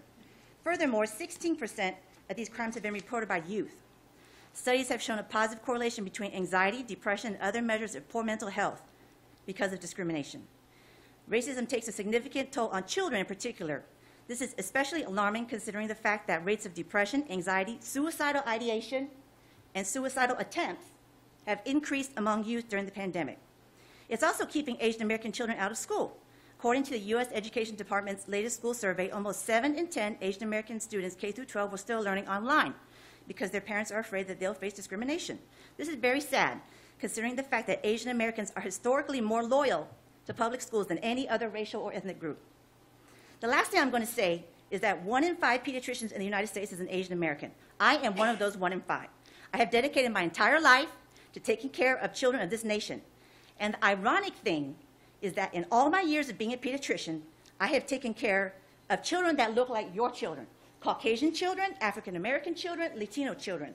I have actually taken care of very few Asian or Asian American children. And that has never bothered me for 1 second. I love all my patients like they are my own children because we are supposed to be all in this together and because all children are beautiful and precious. Thank you.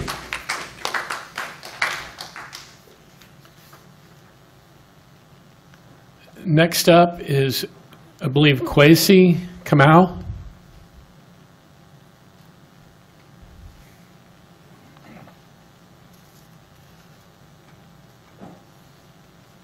Good evening, CFBISD Board. Hey, thank you for the time and opportunity to address you guys this evening. Definitely appreciate it. I am the counsel from Jackson Walker, and here on behalf of, more importantly, of my client and my church. I'm a board member of Impact Church, who's the buyer of the property at 2115 Frankfort Road. I come to you today to petition you, your humanity, your citizenship as residents of Farmers Branch, and request that you allow Impact Church to continue to move forward with the purchase of the subject property here in this community. Impact Church is already a member of the Carrollton-Farmers branch community, located at 2945 Frankfort Road. As many of you guys may be aware, the church today received a letter that the board was terminating the contract to move forward. As many of you guys may not know quite yet, Impact Church has been in constant communication with the board's counsel. Lawyers that work for me have been in constant communication on behalf of the church with the board's counsel. We've advised the lawyers at Walsh Gallegos that our lender was working through a legal issue with the deed restriction. This is not an ability to fund the deal. This is truly, truly an issue with the deed restriction that the lender had to get around to collateralize their investment. This is not Impact Church walking away from the deal. We do not have an issue with the deed restriction. Impact Church does not want to open a school. Impact Church is actually your partner. You may not know it, but Impact Church actually services many of the children at the Daniel F. Long Middle School on a regular basis. So we complement the schools. We don't work against the schools. Impact Church also has its pastor here who can speak to the fact they have no desire to open a private school and compete with any Carrollton-Farmers branch school in this community. I live in the community. I play in the community. My children live, work. I have 2 small boys. They will be students at Carrollton-Farmers branch school soon. We have no desire to compete. The idea here is that Impact Church is about to do something really great at a property that is set vacant for a couple of years. 1 minute. Thank you. I know that there were other offers. I know there are concerns about repercussions. But one of the other things that I think about is that as I counseled my client, I counseled them to make an offer that was so compelling, $400,000 over the asking price. So I'm sure that money can go back into this community and do more than any other builder that may come and further condense the neighborhood and put 500 houses on 5.5 acres of land. I know we can do more, and we have a track record of showing that we can do more, because every October, every November, our church gives away hundreds, if not thousands, of shoes to underprivileged Latino, African American, and white kids in the community. I petition you, I beg you to allow our lender, who's given me a letter, I know I can't hand it to you, to show as proof of approval for a $2.5 million loan for that property to close within weeks until they get their lawyers to clean up the deed restriction issue. Also, I'll show you, and I know my time is up.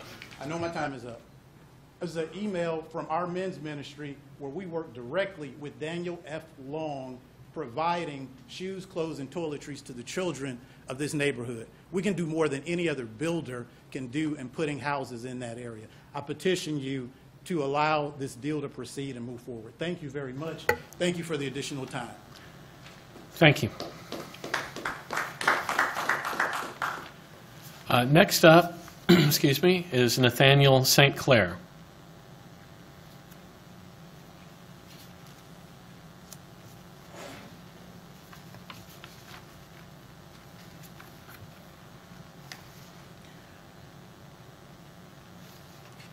Good evening to everyone.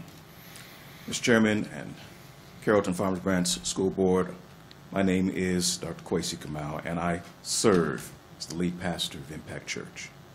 Thank you for allowing me to speak to you and to the community on tonight. Impact Church was started nearly 7 years ago to make an impact in our community. We share a particular area of interest and support with the school board, our children. It is the DNA of our church that we serve the children of our community and their families. From the first days of our church, we have provided food security and support our children's educational process. Through our community partnerships like the Metropolitan Dream Center, Minnie's Kitchen, Inspired Vision, Our Calling, St. Philip's Community Center, and others, we have provided hundreds of thousands of meals to families in need. 3 years ago, when we moved to 2945 Frankfort Road, we directed focus to the Carrollton community and specifically the Carrollton-Farmers Branch School District. Your administrative officers should know us because we worked with you and dozens of your schools to provide winter coats for the children of this community. Because of our community partners and hard work of our church family, thousands of children received brand new winter coats as the years turned cold. Immediately, we partnered with the Dan F. Long Middle School, then under the principal leadership of Sharday Dockery. We provided support for the teachers and students, school supplies, food, and mentoring of the students. I personally accompanied Ms. Dockery with the parents' invitation to some students' homes to meet their parents and discuss wraparound services. This past year, and with the new principal, Leon Sulak, we could not enter the school, but we still provided nearly $20,000 worth of groceries and partnered with the school to pass out to 450 families. Ladies and gentlemen of the board, we are your partners. When the school doors were open, we were there on the first day of school, welcoming the children. We were walking through the hallways, greeting and encouraging students. We were providing gifts to your teachers. We were speaking in your classrooms. Everything that we do in earnest to be good neighbors and to serve the needs of our community. We are a church that is dedicated to partnership with you. We have given the district now $60,000 toward this purchase in earnest. We ran into a snag with the bank that is now resolved. Everyone who has ever bought a house knows what this is about. Now we come, after earnestly working to clear a way to close, seeking a necessary extension for the paperwork to be done. We have been good faith partners, and we have been that for years now. We want to continue on a larger level. Thank you. Thank you, Mr. Just for the record, Mr. Kamau, when I introduced you, I believe I called out Mr. St. Clair. So, Mr. St. Clair, were you the previous speaker, correct? Yes. Okay. So just for the record, let's show that speaker number 3 was Mr. St. Clair, and number 4 was Mr. Kamau. Thank you. Our next speaker is Lindsay Mayalo.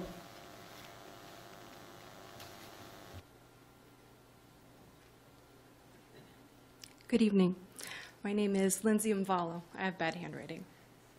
So I'm a parent of a 3rd grader at Rosemead and a 6th grader at Blaylock. My kids have gone to school at CFB since my 6th grader was in 1st grade, and we've been very pleased with the district, with the teachers, the principals, and the services. That was until the end of March. Previous speakers have already discussed what I'm going to talk about. So when the 6th grade social studies teachers were put on leave, the students were not addressed. There was a complete lack of information. There should have been counselors going to the social studies classes the next day or other appropriate staff members to speak to the students and just let them know what's going on. I totally understand and respect that there are HR policies and procedures. A lot of us work. We understand that there are processes in place. However, this workplace is for the education of 11 and 12-year-olds. The district should have been equipped and prepared to address this type of issue.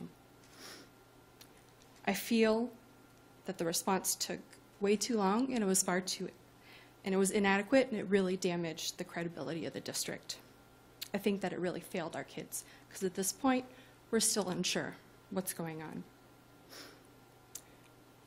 I was appalled by the racist tropes that were included in the quiz that was circulated, especially as we can note that hate and violence towards AAPI communities has grown. It really underscores the insidiousness of racism. Someone should have paused and reconsidered when that language went out to kids, to my son, to my African-American son. As parents, we need meaningful discussion and involvement with the Director of Social Studies curriculum in this district. I appreciate that there's an opportunity for a listen and learn session next week on diversity. I think that's wonderful. I really hope that it's impactful and actionable, and I really believe that's only a starting point. There's much more to do. Thank you. Thank you.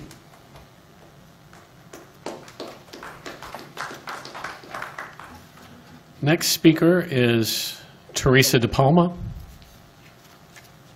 Good evening. Good evening, board members, Dr. Chapman, ladies and gentlemen of the community. I come to you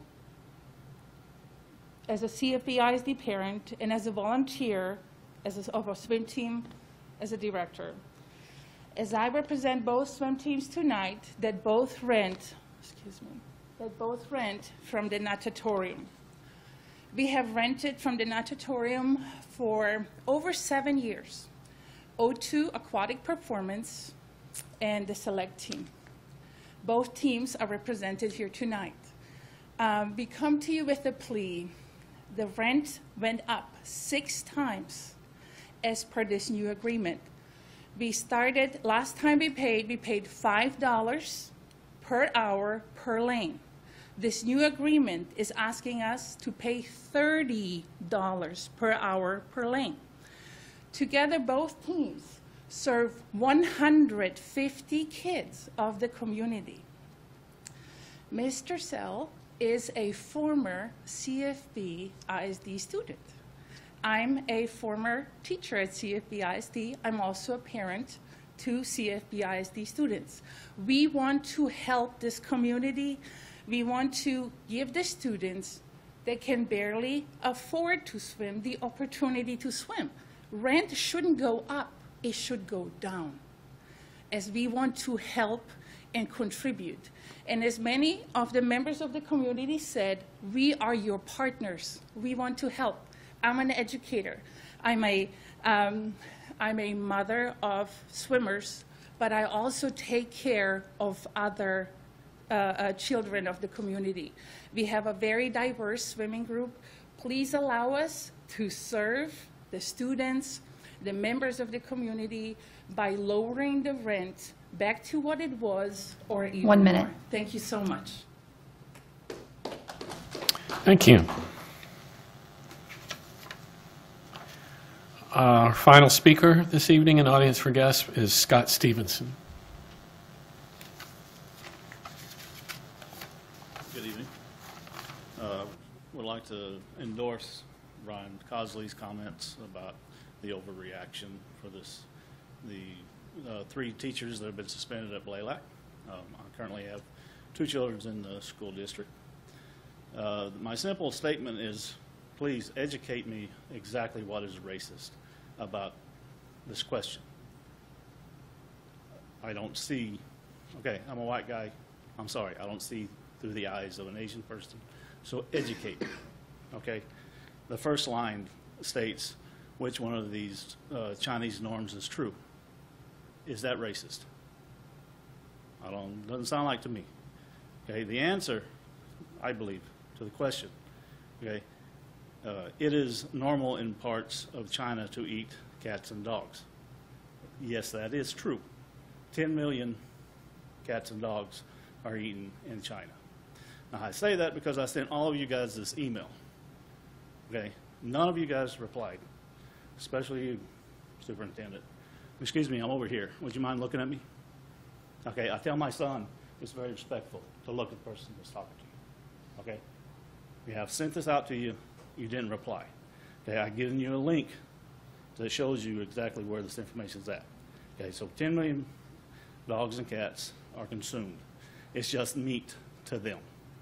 They're not Americans. They think differently. I've lived overseas for 10 years.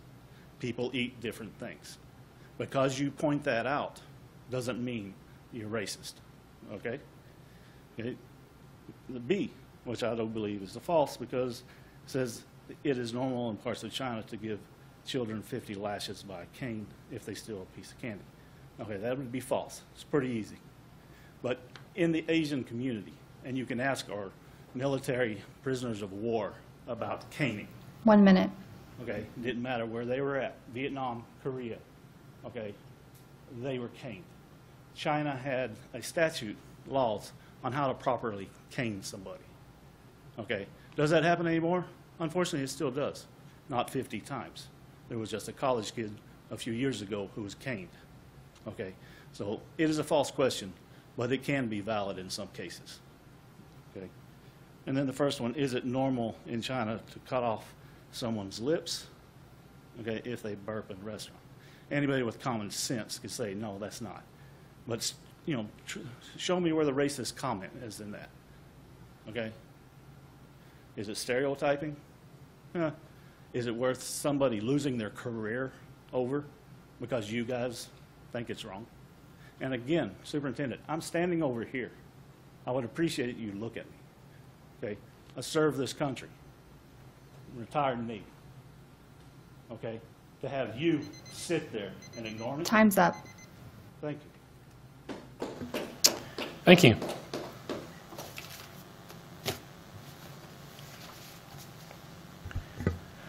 We'll proceed to our next agenda item, number 4, the consent agenda. The consent agenda is a mechanism that the board uses to approve a number of routine items together with a single vote. In compliance with the Texas Open Meetings Act, the public notice for this meeting includes the list of all consent agenda items, and the board has been provided ample information about these items in advance. Prior to any action taken on the consent agenda, board members may request withdrawal of individual items for clarification or discussion. Board members, are there any items to be removed from the consent agenda at this time? Hearing none and seeing none, board members, do I have a motion regarding the consent agenda? Ms. Urbacek. I move that we approve the consent agenda as presented. Okay, I have a motion from Ms. Urbacek that we approve the consent agenda as amended. Is presented, I'm sorry. Approve the consent agenda as presented. Do I have a second? Ms. Urbacek? We have a second from Ms. Urbacek. Is there any discussion? I'm sorry, from Ms. Derrick. Let me correct the record. We have a motion from Ms. Urbacek and a second from Ms. Derrick. Is there any discussion?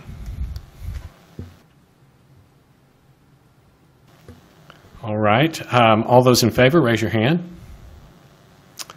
All those opposed?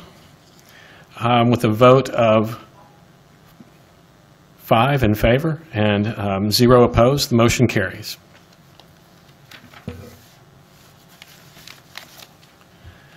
The next agenda item is number 5, non-action items for discussion, and 5A, student outcome report.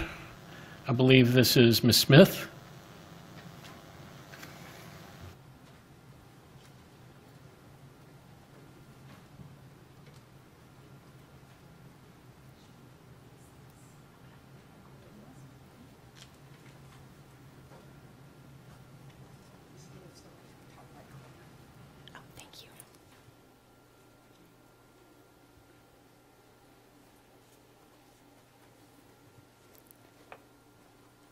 Thank you very much. Appreciate it. Just want to make sure that you have the goldenrod copy of the presentation that we will share with you tonight. Thank you so much. We're here tonight to share with you the journey we've undertaken in our curriculum audit. In November of 2020, members of the Teaching and Learning Department participated in an intense 3-day training to prepare us to perform an audit of the district's curriculum. Team members represented the 4 content areas: special education, bilingual ESL, world languages, fine arts, physical education, and CTE. Michelle Bailey, Assistant Superintendent, Erica Obert, Director of Secondary Language Arts, Karen Spalding, Director of Elementary Mathematics, and Susan Shipp, Director of Science Pre-K through 12, will actually share the team's findings. However, other members of the team are with us as well. They're hiding in the corner over there. Would you all please stand and be recognized as well? Thank you. We would like to start with thanking the board for allowing us to undergo this process. The training provided a new lens for us to examine our curriculum, and we learned a lot. As with all audits, the purpose is not to find what's going well. And there are many things going well in regard to student achievement and teaching and learning.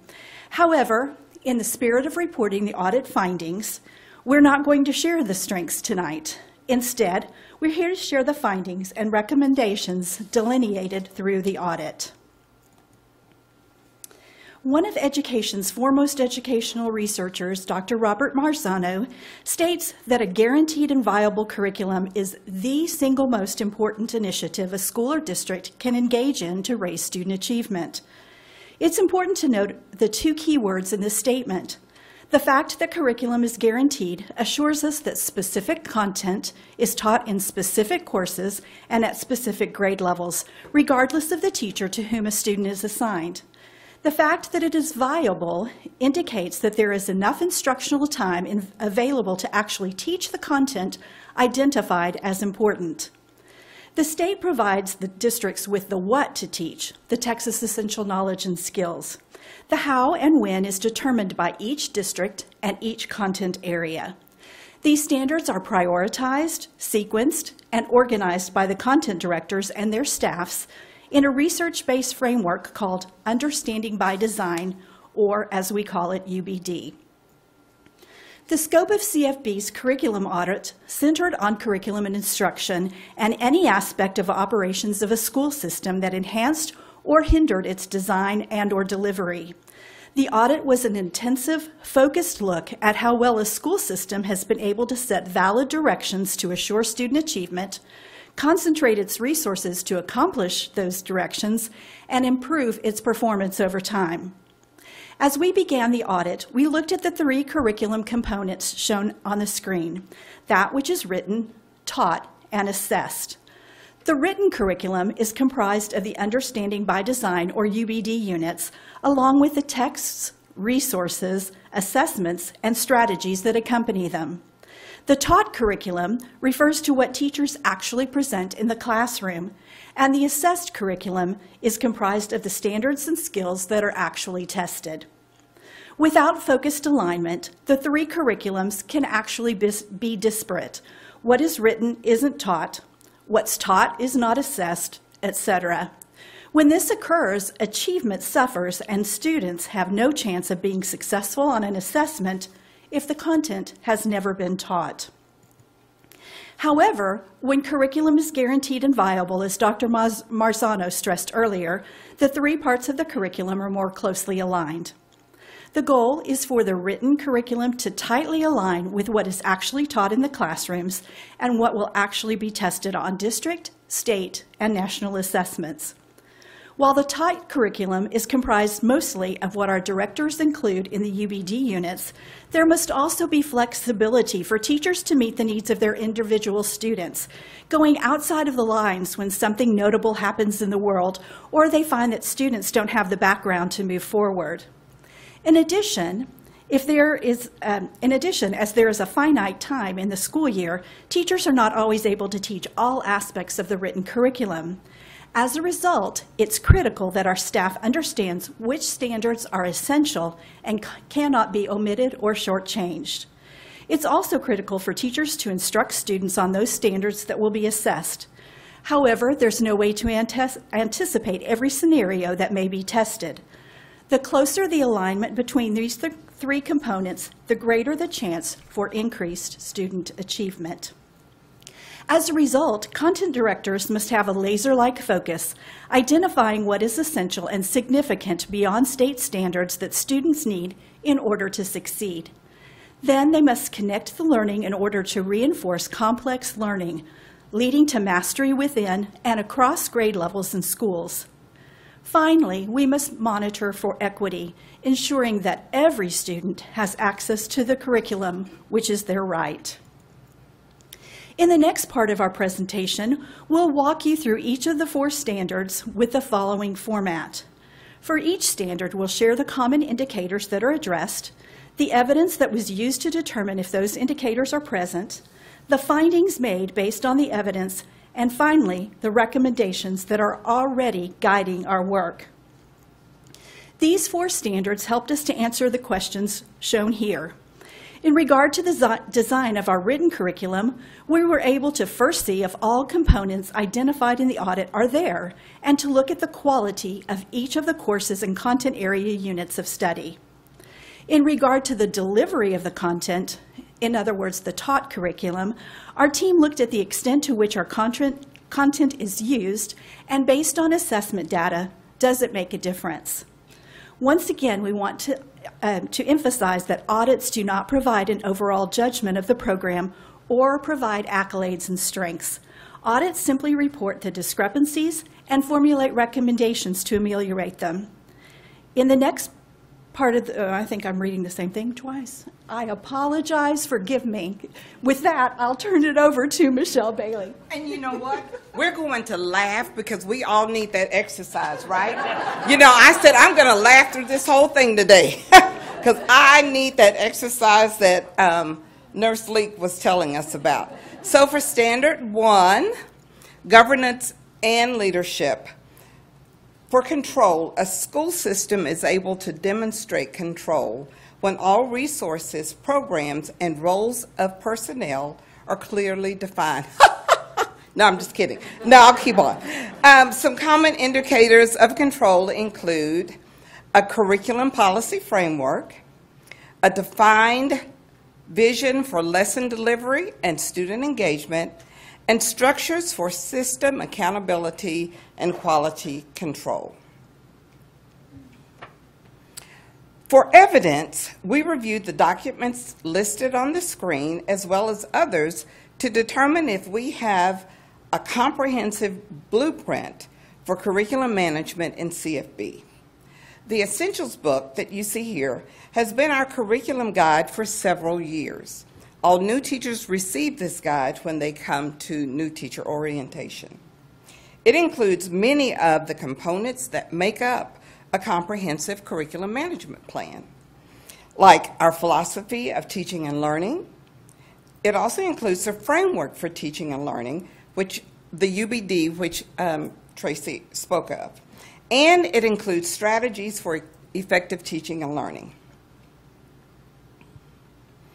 The findings. Although the examination of our documents indicate a focus on curriculum and instruction, our district documents do not include written guides for all curriculum management functions. As Tracy said, we knew we were going to find things, and we have things to improve. Other findings, we have in place the guidance for planning and design of the curriculum. What we need to strengthen is our written guides for the scope and cycle of curriculum implementation, the procedures for curriculum alignment, and the data reviews for continuous improvement.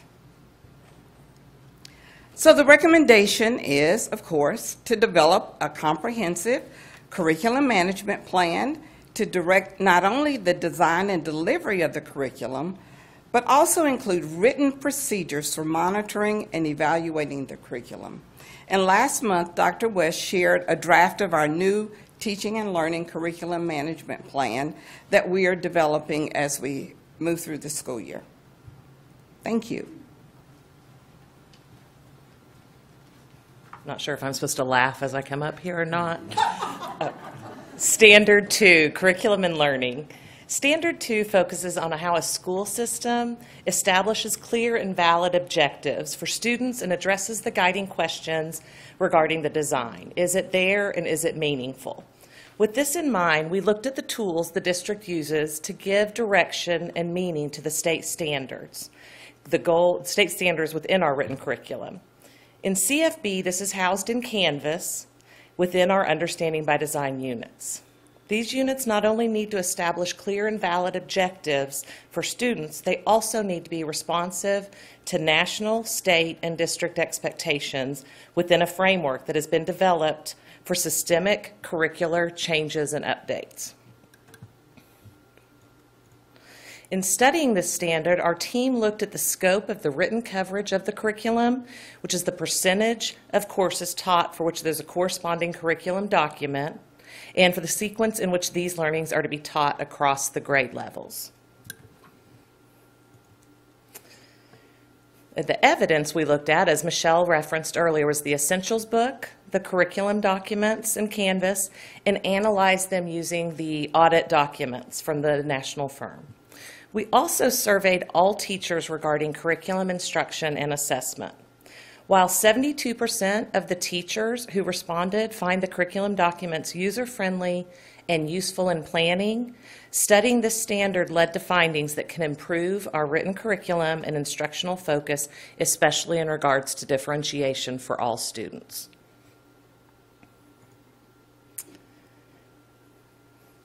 The major findings from this process will direct our future work to ensure a curriculum that's in line with our teachers' and students' needs. The audit found that 84% of CFB's courses have adequate curriculum coverage. The lowest scoring criteria, which caused this percentage to drop, was the lack of identifying learning progressions in our unit UBDs. While our standards begin to address this, and many contents have this resource in other district documents, it needs to be easily accessible for teachers and a focus point for planning in the UBD. Another focus area includes more explicit strategies and resources to help our special ed students and our advanced learners through differentiation processes. The overarching recommendation from our audit in regards to Standard 2 is to develop the high-quality curriculum guides for every course taught at every grade level and expect teachers to use this while planning for instruction.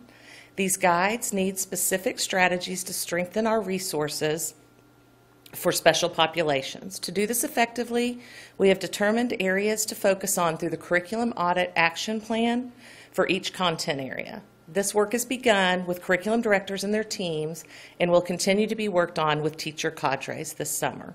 We'll further refine the system for our curriculum review and revision.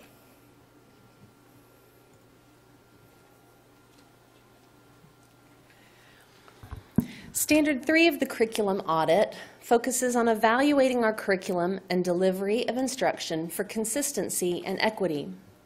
We want to ensure that all students, regardless of which campus they attend or which classrooms they find themselves in, receive the same high-quality education promised by our mission, vision, and motto. So we asked ourselves, do all students have equitable opportunities across the district? Do all subgroups have equitable representation in the variety of courses that we offer? Do funding allocations flow to the areas of greatest needs? Does our professional development program successfully equip our personnel with the skills needed to deliver high-quality instruction for all students? To find the answers to those questions, we dove into several sources of evidence. We looked at our achievement data, specifically looking for areas where there were achievement gaps between subpopulations.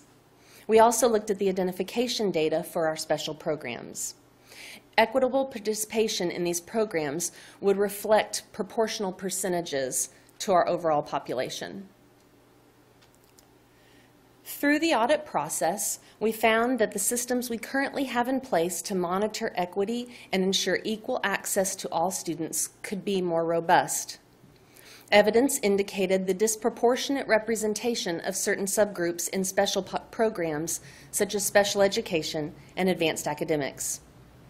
When considering consistency across the district, our classroom walkthroughs reveal that delivery of instruction is not always consistent from classroom to classroom or school to school.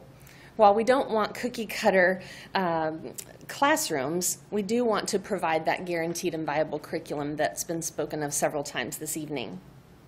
Survey data from our teachers indicate that our professional development, while effective, is often focused on specific content areas rather than contributing to a systematic plan that could support more consistent practice. Based on these findings, we must strengthen our plan for assuring and monitoring equity and equal access for all student programs. We must further refine and communicate an instructional planning model that clarifies the expectations for curriculum delivery and implement consistent standards and procedures for monitoring and evaluating the delivery of the written curriculum and engagement for students.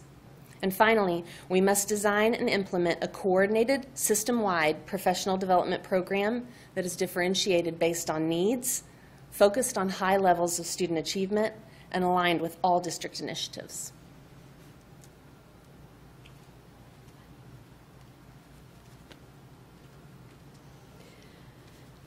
Standard 4, Student Program and Assessment. It's all about feedback. Feedback provides the information that allows us to grow and improve our instructional program so our teachers and students can excel. The curriculum audit has provided us guidelines to evaluate our programs so we can make adjustments and provide a consistent and equitable curriculum across all grade levels and programs. Evidence. During the curriculum audit, we looked at the evidence of feedback at 3 levels. At the district level, we provide feedback that helps us identify student growth. Examples of these are Fontes Pinnell and measures of academic progress. These assessments are given several times during the school year to help teachers see individual student growth over time and make instructional decisions for each child. The district interim and unit assessments provide data checkpoints for teachers so they can make instructional decisions based on the evidence. The Texas Education Agency provides the Texas Assessment of Academic Readiness to assess student achievement and knowledge learned in that grade level. Exams like PSAT and SAT are standardized tests that are intended to assess the student readiness for college. In addition, teachers on the campuses use a variety of formative assessments to check on student progress and make adjustments to instruction to meet the students' needs. Teachers also meet regularly in professional learning communities, the PLCs we call those, to examine student work so they can help others assess student needs and reteach at their school. The third level of feedback came from the curriculum survey that was sent out to all the CFB teachers. The survey helps the curriculum team with feedback to assist in guiding the curriculum work. Findings. There are 3 significant findings for Standard 4 about feedback that we identified. First is the inconsistency of how we look at data across the district and the campus level. The second finding is the inconsistency of how the professional learning communities function at each of the schools in developing and implementing a plan based on the data. The third finding comes from the teacher survey on assessment. Teacher survey responses suggest that we need to look closely at the alignment of the text and the rigor levels, including both high and low rigor, on questions that we use on our assessments. Our recommendations. In order to have consistent processes for data analysis and PLC structure, we will attend trainings this summer. A team from each school and the teaching and learning department will attend driven by data training in June.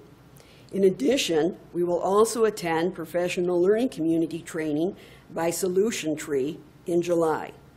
Both of these trainings will provide the scaffold to guide our work so we grow as a team, improving instruction for all students.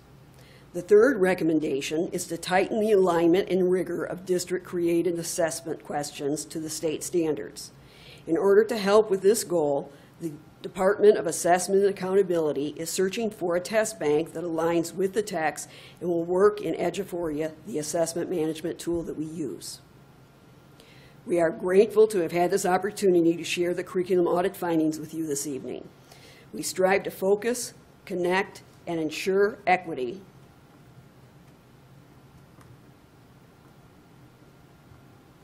Sorry, last slide doesn't want to come up.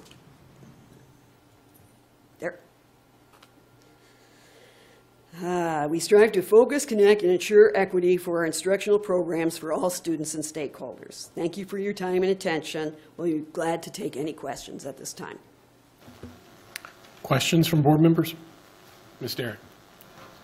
So my first is a comment. I want to applaud y'all for the honest conversation. I appreciate that as a board member, hearing where we really are and realizing and recognizing that we have work to do. And I think nobody's perfect, no district's perfect. And so for us to say we're going to learn from that and improve our process, because I think we should always be improving our process. It's never done.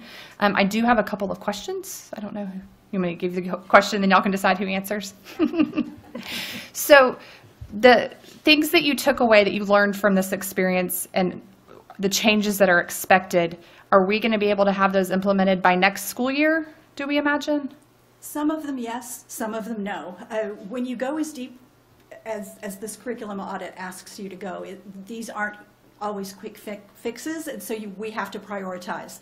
So the curriculum management plan you heard is one of the first things. As Susan Shipp just told you, getting the foundations for curriculum and data dives going are foundational to helping us get other places. And then each curriculum team has taken a look at their own curriculum and prioritized what are the needs, and they have actually turned in a plan for us for this summer of what they can get done. But there's not a way in the world, there are some content areas and some subjects that are much further along than others, especially those that have, for example, our fine arts department or our CTEs. CTE has about 180 courses. So to be able to make sure that they have everything in place, it's going to take them a little bit longer. So I'd love to say we're going to have it all ready by August, but I'd be telling you a story. And I appreciate the honesty. Okay, that's fair. Now, I do have a question about TIL, that we've invested so much energy and money now into the TIL. How does that align with this? Like, I imagine TIL does a focus on data, and so they're encouraging and our leaders and our teachers to really know how to dive into that data. Is that process that we already started going to help in meeting some of these needs? Yes. When you see the driven by data up there, really that is the TIL piece. Okay. That's going to be one of the foundational pieces. Okay. Excellent. Yes. Thank you. Thank you. Mr. Botchick. I echo Ms. Derrick's comments. I appreciate the honesty and the picture. I've long said I know not everything's perfect. I mean, I expect achievement, and continuously improving is part of achievement. So I appreciate that. I have a question on, oh, I took these off. It was Standard 2 Curriculum and Learning, the findings, and the first bullet point. So it says adequate curriculum coverage in 84% of grades K through 12. Help me understand what adequate means. We're still learning too. Okay, so I'm not, I mean, is there a scale? I mean, there is a scale. They have the audit company has forms for all of this. One was just do you have curriculum, do you not? Okay. The next step of that, they had frames. How did you have the learning progressions in your plans? Did you have, it was 6 indicators that every curriculum had to have. So some of ours, I will call out language arts. We got new standards this year in high school. We didn't have it as up to par on the learning progression aspect. So I marked myself down on that, as did our teams. And we all looked at our different contents, came together, did the average with the core, non-core classes, K through 12. Okay, so would a general statement be that the remaining, outside of this 84% is where our focus is going to, not mine, your focus is going to be right now on improving that these were okay, I guess. Yes, we did, Dr. West Smith, the team, had us do curriculum action plans with where, if any curriculum wasn't up to par with the document, we then went in and said, this is what we need to achieve, this is the focus area, how long I think it'll take, what's the cost, and really fine-tuned where that work will be this summer and what we could get done even before the summer started. Some of it was just moving a link into the document. It was just someplace else, very simple. Other is that thought process and really fine-tuning on that. So. Okay, good. And then just one more on the percentage piece of it, that 84% is really like all of the curriculum content, not our grades, right? Not right. Okay. Everything. That all the 186 courses in CTE, that includes that. Okay. It includes, yes. Okay. Thank you very much. And just so you know, adequate was a really high standard. You had to 80% or above in order to be adequate. Okay, so that gives me, there you go. Okay, that's good. Thanks. Any other? Mr. Shackman. Let me echo my colleagues. I think this is something we've been needing to dive into for a significant period of time. Did you find any discrepancies or anything in here? We buy a lot of texts, we buy a lot of curriculum support material, and we also have a ton of stuff that we've written ourselves that, to my knowledge, we've never run regressions on. We've got very little, and I don't even know what the skill level is of the people who've written it. What is the mix in all of that, and how are we addressing that to make sure that we're because I know we all want to be fully aligned and we want to be producing the best stuff for kids. So how is all of that coming together in this? I would agree with you that we don't do regression on all of the lessons and things that the teachers have taught. Instead, it looks at the course as a whole with the assessments that we give. And the unit assessments help us to know whether the lessons are going in the right direction. Many of the content directors ask for teachers to give input. They've delivered the unit, and then they come back and say what worked with your kids, what didn't work with your kids, and we always are working to get better. And CFB is not one who just pulls one curriculum and sticks with it, because we have found that there isn't a one-size-fits-all. So we work very carefully with all of those curriculum materials to first vet them, to make sure that they are covering all of the TEKs that we have, and then that they're producing the results that we want. Good. Okay. Thank you very much. Randy, do you mind if I add a little bit more? Here's the voice from over here. I'm sitting here going, somebody's throwing their voice. I know. That would be me. I also wanted to add, this is, they were very courageous and brave for standing up here today. Absolutely. As y'all said, it was like picking up the beautiful rock garden and looking at the squiggly things underneath. And I want to tell you that when I came here and I looked at the curriculum, I was like, wow, this is beautiful.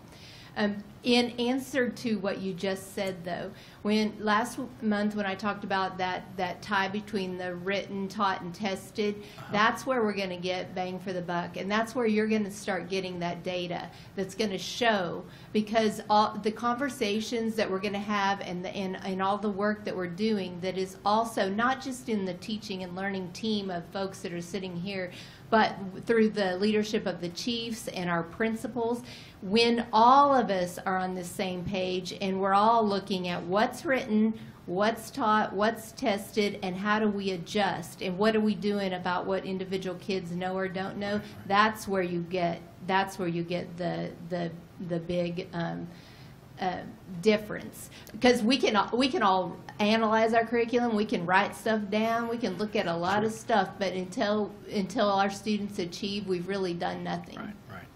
Well, again, thank you to all of you. It's an important process, and Godspeed as we go forward, that make this happen. Mr. Ramos? I feel like a broken record because I'm going to reiterate what the other trustees have mentioned, but it's a difficult subject to look at. Everybody can just sit there, acquiesce, and say that we don't need to do any kind of improvements, but taking a look at what we're doing and seeing where we need some improvements, thank you for doing that, and the honest answers, and saying, we will be able to fix some of these by the next school year, and some are going to take a little longer. And the fact you're being honest about that to us, I appreciate that. Thank you.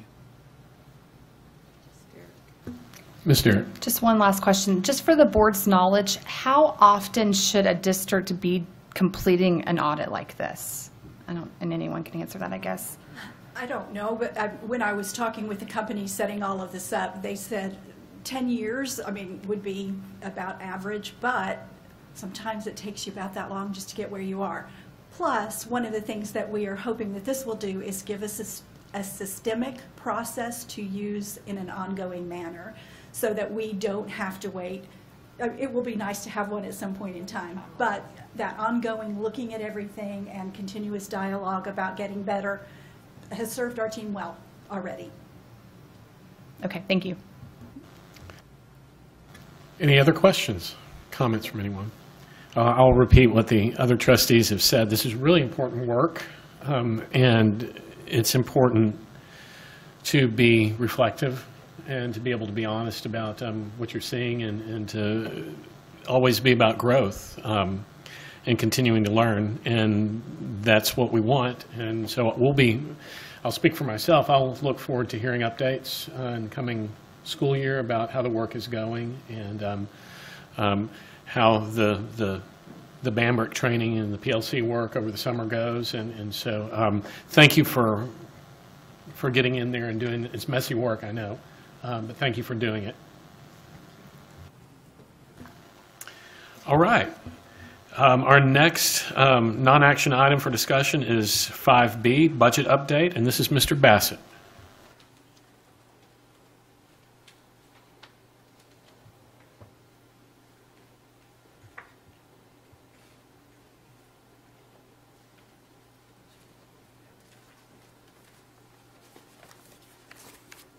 Hello, I'll be reviewing this deck, and you have a copy of it. Let me see if I can get there.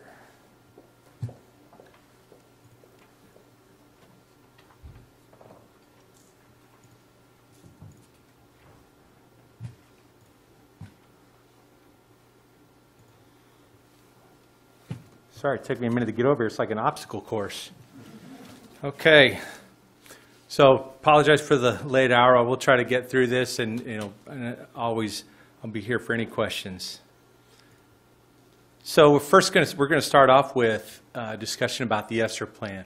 Okay, so that's really the big deal here. We had a public meeting just a little while ago to speak about it, and we'll get into some initial conversations about discussion, and then reacquaint you with some of the other things that we've already shown you. And then we have a 5-year forecast to show you for the first time that I think you'll find interesting, and then along to expect what to expect in June. Okay, so what does ESSER stand for? I think I talked about ESSER last time without telling you what the acronym is, so I apologize for that. But it's Elementary and Secondary School Emergency Relief.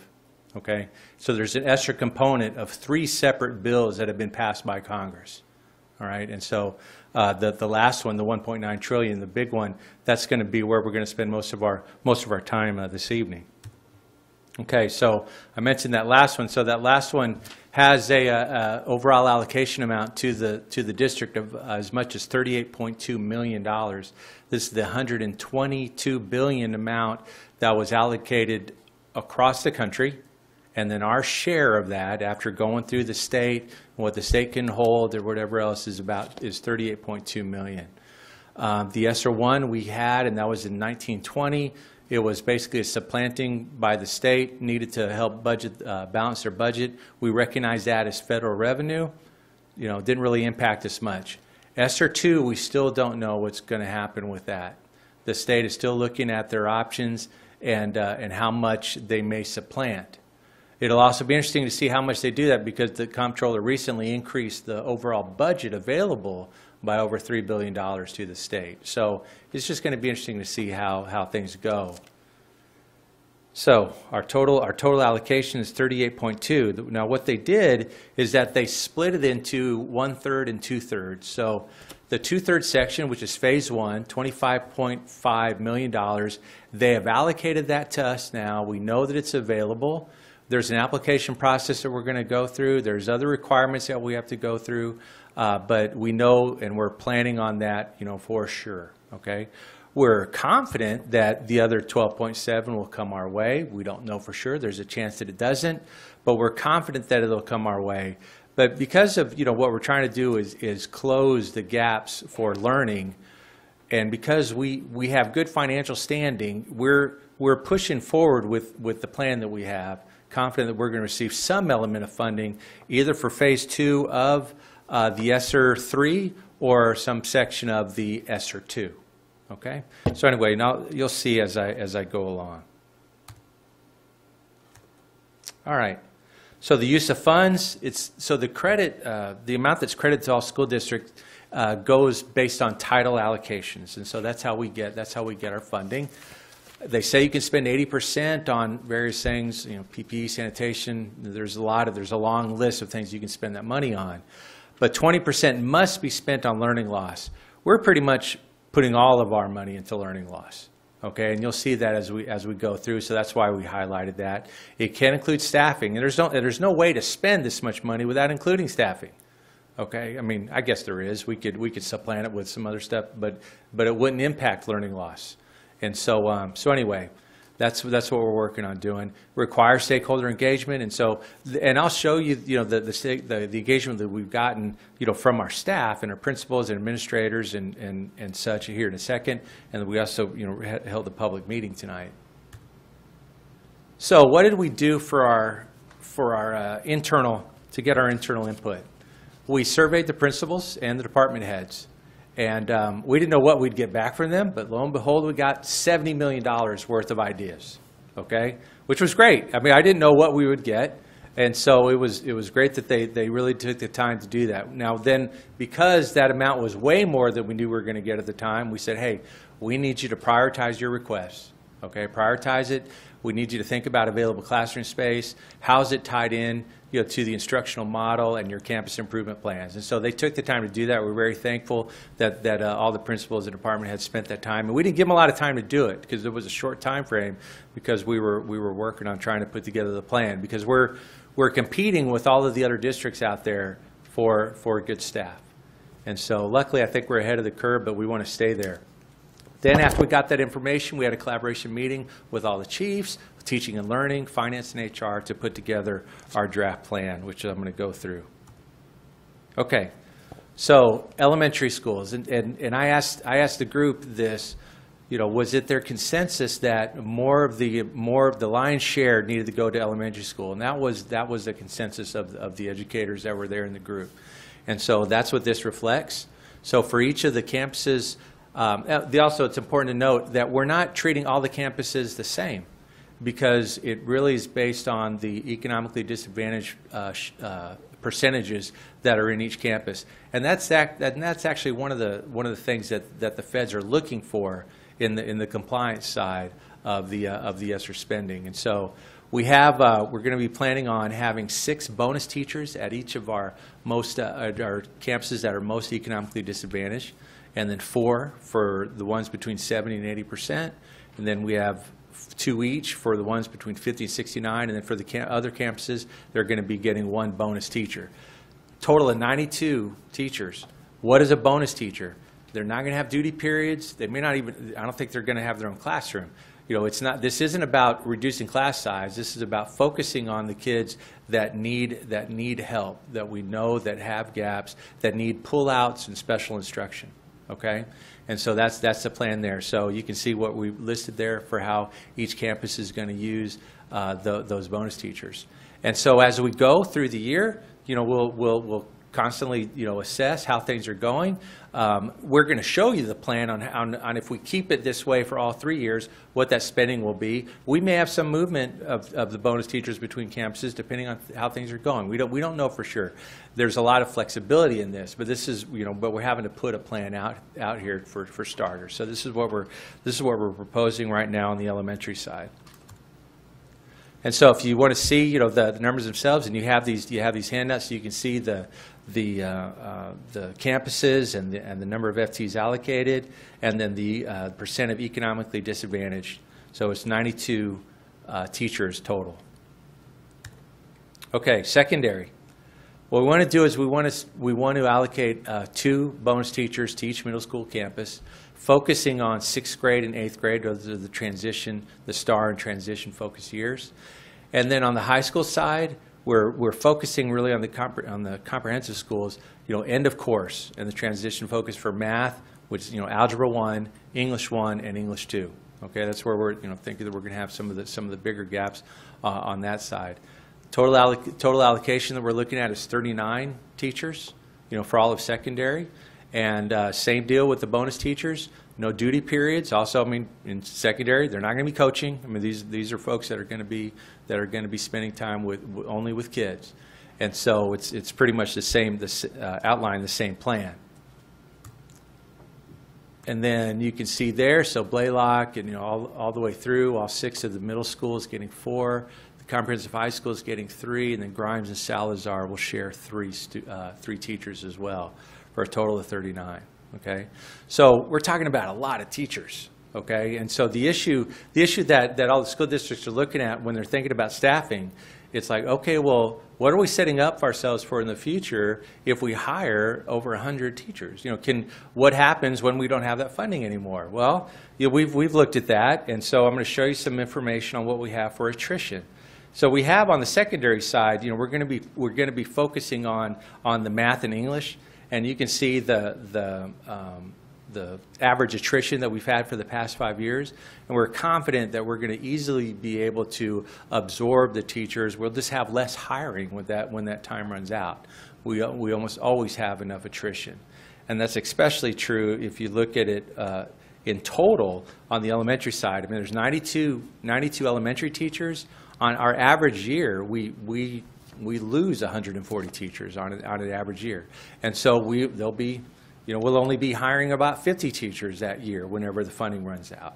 And so we feel pretty good about our plan from an attrition perspective, because we do think that we'll be able to absorb the extra teachers. We won't have to have any layoffs or anything remotely resembling that. Okay. Another investment we need to make is on the virtual academy side. And so this is our initial plan with staffing based on 300 students. And so you can see 6 elementary teachers, 12 secondary teachers, curriculum specialists, and you have an administrative staff. Another thing is staffing is based on 300 students. We don't know how many students we're going to have, okay? But we have to start with some model. This is our best guess at this time.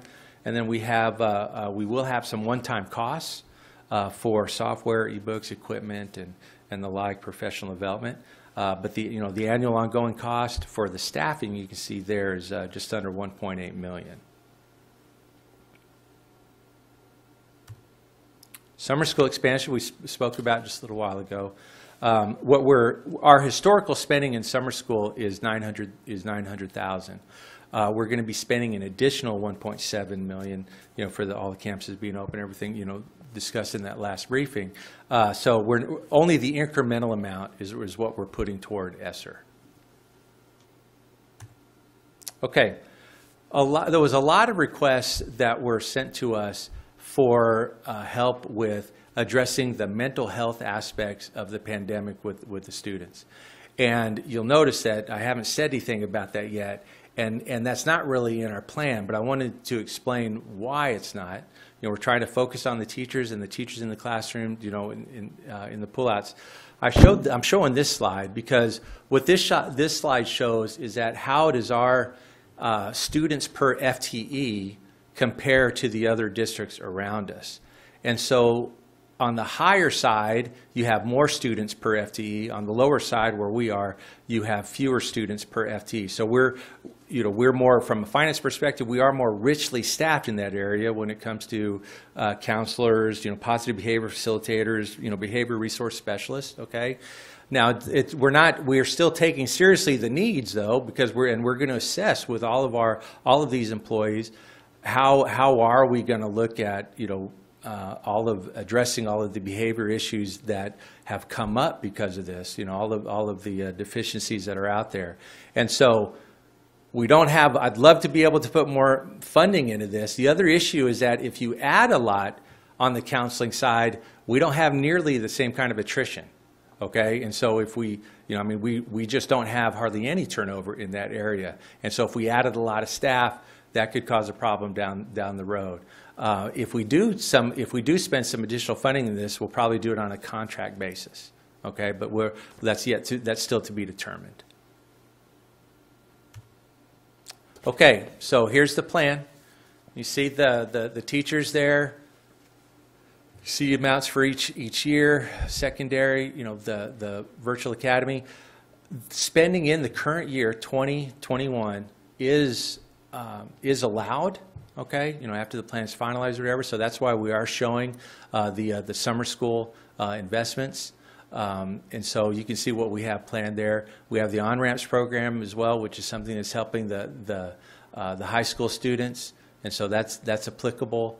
And then under this plan, when you look at the total amount for our allocation, $38.2 million, we only have a couple $100,000 left that's uncommitted. But of course, this is as if it goes this way the whole time. We will have the ability to adjust every year based on the results of checking the progress that our students are making.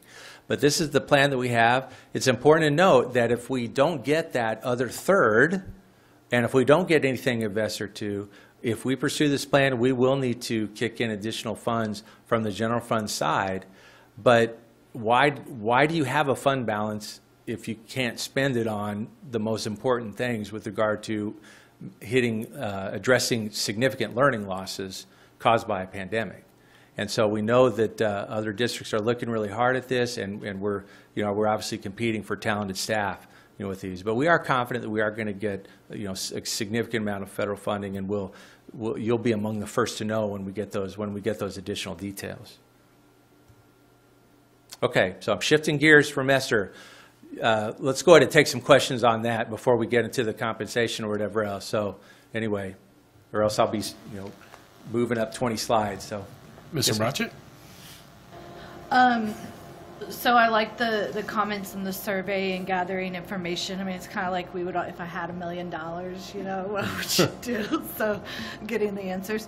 But on the focus on the students, I mean, the additional staff and the focus on the students, and you said, they might not have classrooms, they might not, however it will work. But these students who need that additional support will ultimately be pulled out of their classroom, and I don't know who pulled out of their classroom. The voice from over here. Yeah, I'm closer to the voice. So they're pulled out of that classroom for that additional support. But then, in my simple mind, that means they're missing something that day, right? So how does that work? Yes, that does in the model that you just said, but that's not necessarily what we'll do. Okay. Those and this fits in with our data-driven instruction, that as we decide and as we look at what we need to work on, then those teachers will be pulling small groups, and they might be actually inside the classroom because they've done planning and working with the teachers to go, you need to pull this small group here, I'm going to pull this small group here. And it's the structure in the classroom about all of us working together to fill the gaps. Okay, so there's not a risk that we're put, I mean, not right, we don't want to, that's what you don't want to, yeah, I'm not saying that would never happen, but I am saying that it's not best practice for that to happen over and over again. You can't start missing your tier 1 instruction while you're trying to fill gaps. Right, okay, thank you for, thank you, that's it. Mr. Bratchett. Excuse me, Ms. Derrick. I'm sorry, I'm struggling. I think we're interchangeable tonight, yes. It feels like. So one question I have, and this is probably a Mr. Bassett question, about the hiring of those positions. Are we advertising it as this is a job that your role may function this way in a year, but because it's ESSER funding positions, that role will probably transition into something else? I'll take a stab at that, then Brian may want to chime in. Okay. But I think, when we're hiring new teachers, the new teachers we're going to be hiring are most likely going to be in the traditional classrooms.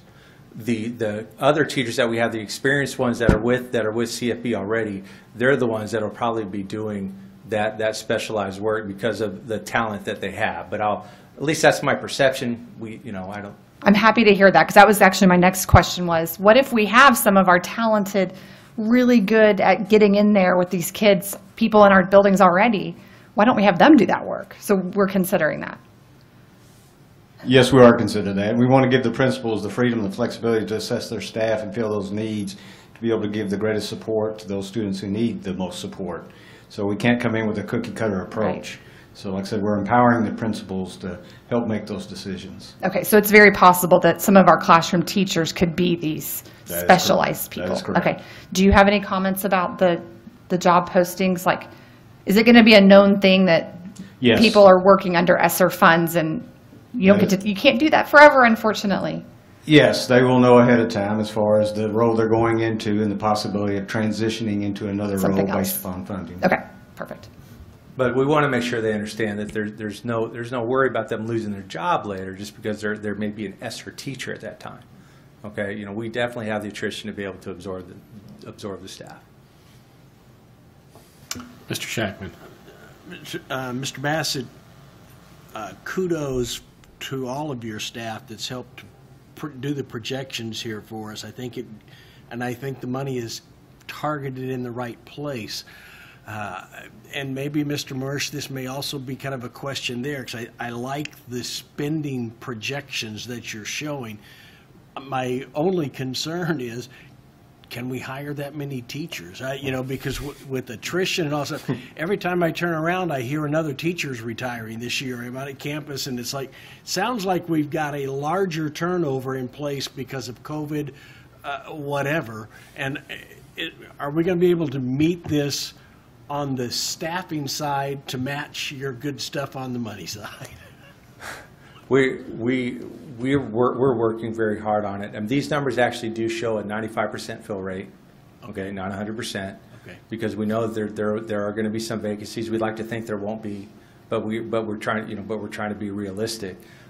It could be higher the longer we wait to do things, but we have been speaking to our principals about it, and they have been looking at it. You want to go ahead and add in, or? Yes, we're going to try as hard as we can to get as many of them as we can, and there's no guarantee we'll be able to fill them all, but we're going to give every effort we can to do that. And we're really going to push and capitalize on an idea from Dr. Chapman, and that's really to go after our retired teachers and get them in so that they can work directly with those kids who need the most assistance. And in that way, and like Dr. Chapman was saying, we could even split them. You know, if they don't want to work full-time, we can split one, and they can each work half-time. So then when the money goes, then we wouldn't have to worry about it, because obviously they would not continue to want a full-time position.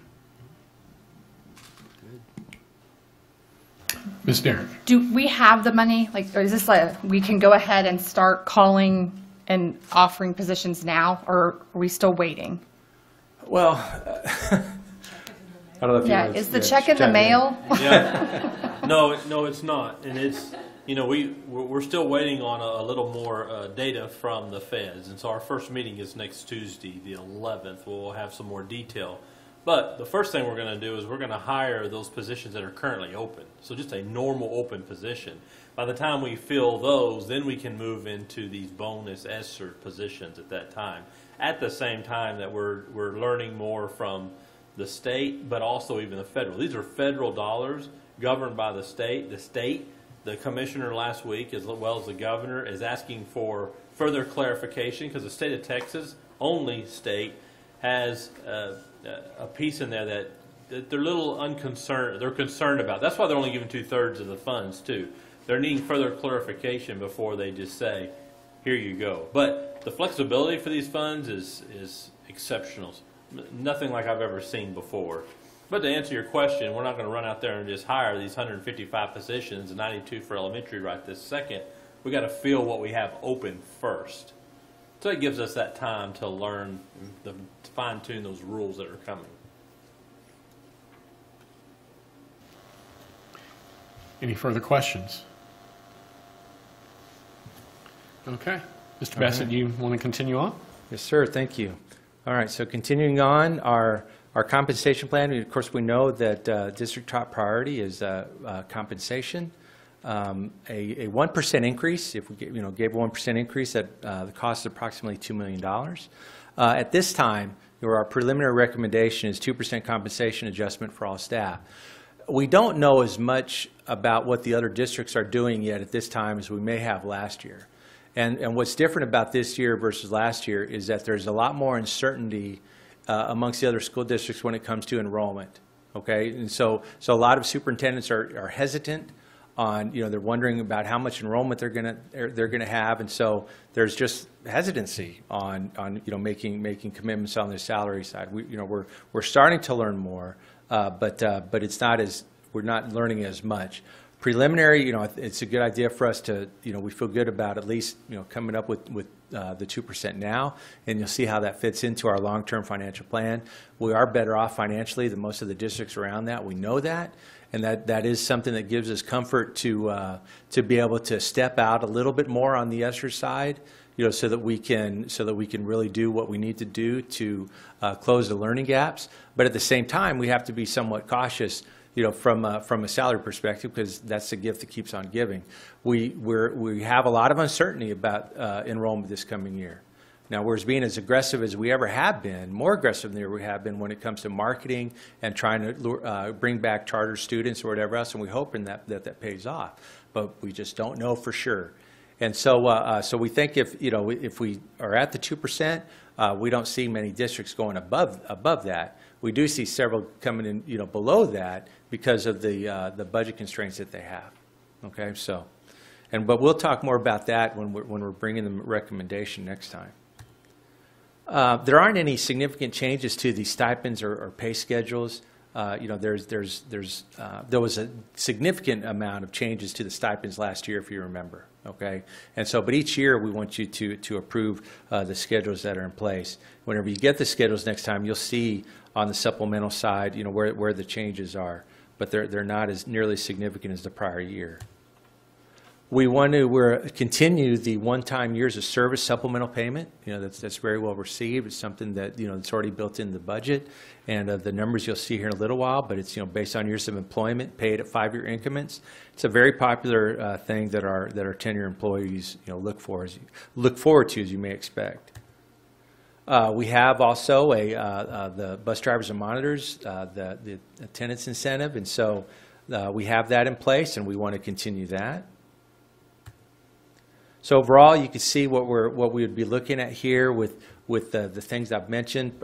Total investment of $4.55 million, and that'll be included in the totals that you'll see here in a bit. So just to remind you some of the things we've spoken about. The last time we saw this slide, it included that $1.7 million for summer school. Move that to ESSER. Pretty much everything is as outlined as before. But these are numbers that are going to be, these are numbers included in what you'll see here in a minute, as well as the staffing amounts. Okay, so I only real change on here is we talked about those PEMS data specialists, those PEMS specialists for the elementary. So we're actually going to call them SIS data specialists, the Student Information System data specialists, because there's going to be other things they're doing besides just dealing with PEMS. Okay, so this is what the financials look like. Made a change to the format that you'll see. I think it's easier from a decision perspective to, I think it's more intuitive to think about the recapture payments that we make.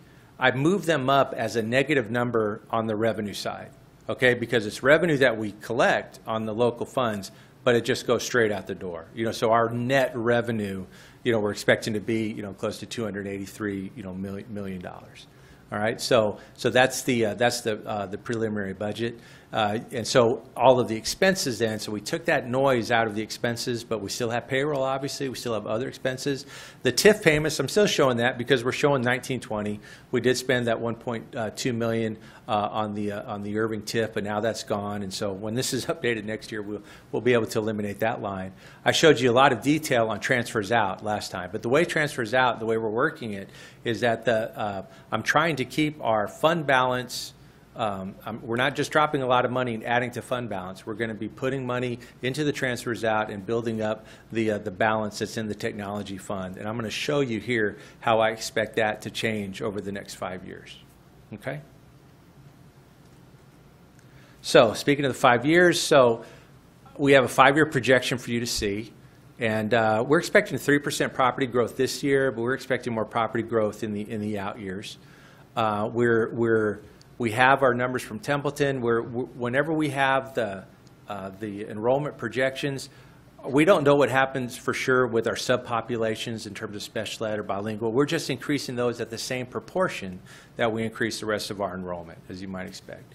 We're not expecting any change in the basic allotment, certainly not this year, and then even in 2023 they may not. It just depends. So we're not changing the basic allotment. 1% increase in some of the other items. We are increasing, TRS on behalf, which is a revenue amount we have. We're increasing that by 2% because that's based on payroll. And as you can see below that, we're planning on increasing our payroll expenses 2% each year, starting in 21-22, and then other costs going up 1%. Okay, with the surplus being transferred into the Technology Internal Service Fund. Okay, so here's the slide. I mean, there's a lot. You can see the numbers in the table. The big dollars are obviously in salaries and benefits. So that's the blue. The blue for any school district. That's what dominates the total amount. Recapture is going to continue to grow. You can see the non-payroll expenses, but it's in 24-25. That's when we won't have the formula transition grant anymore. Okay, and so that's where I've spoken about the potential funding cliff. Okay, our projections right now at this time, if all these things hold, and there's not a change in legislation in 23 or change in the basic allotment, we'd be looking at a $16 million deficit in 24-25. Okay, now there's ways to mitigate against that. I've spoken about that in terms of potentially having a TRE at that time. We have to get some legislative relief to have a big enough TRE. We'll have to see what happens, but we are working on the legislative front. So we've been putting money into the technology internal service fund. So you can see how this is expected to grow. And the red line is the amount that's being contributed in. The dotted line, that includes the expenditures that you saw whenever the technology plan was discussed with the board in February at that one workshop. Okay, so that's where we plan on, that's funding coming out of here. But, we're still talking about having a significant amount of money, that would be available to us in addition to the fund balance, which is how this next slide goes. So this next slide combines the technology fund and the fund balance, so you can see how big that is when you think about it in terms of months, and then also in terms of just total dollars. And so we'll be able to go for a while if we don't have any success with the state on the formula transition grant or having a successful TRE. We'll be able to sustain a deficit for some time. It's not that we want to sustain a deficit for some time, but because we're putting this money away in this way, we're pretty well set from a fund balance perspective. What we're going to be charged with is managing ESSER, of course, but then also working really hard in that time to look for legislative relief, but then also making sure that we're as efficient as possible on the administrative side by the time we get to this. Okay. So we're going to be back in June to talk to you again. We'll tell you what we've learned about ESSER, if anything.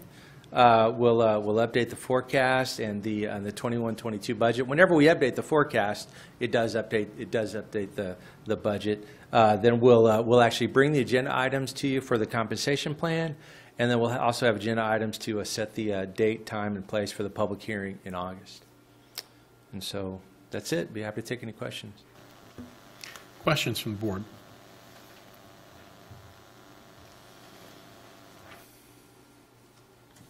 Looks like we have no questions. Thank you, Mr. Bassett. All right, thank you. All right, the next agenda item is number 6, items for discussion and/or action. As there are no items that were removed from consent that need to be addressed, we'll skip item 6A and we'll go straight to 6B. 6B is to consider approved board operating procedures edits. So, Dr. Chapman? Yes, sir. You have a pink copy in front of you. And it has pages 9 and 10. Those were the 2 edits from the April 15th board work study. First one in red, meaning the board officer elections, and the following page is the board committees. And nothing else changed within the full document. I just gave you just the 2 pages that were edited in red. So do I have a motion regarding this agenda item? Mr. Scheck. I move that the board accept as presented the item 6B edits to our board operating procedures. Okay. I have a motion from Mr. Shackman. Do I have a second? Mr. Ramos. I have a second from, go ahead. Second. Okay, I have a second from Mr. Ramos. Is there any discussion? Okay, all those in favor, please show by raising your hand. All those opposed? With a vote of 5 in favor and 0 opposed, the motion carries. Our next item is to consider approve amendment number 1 to the Hellis construction for final design and guaranteed maximum price for phase 2, the artificial field turf project. Mr. Mulroney. Thank you, Dr. Black, Dr. Chapman, members of the board. It's my pleasure to present the artificial turf project phase 2. When we kicked off, do we have some screens up?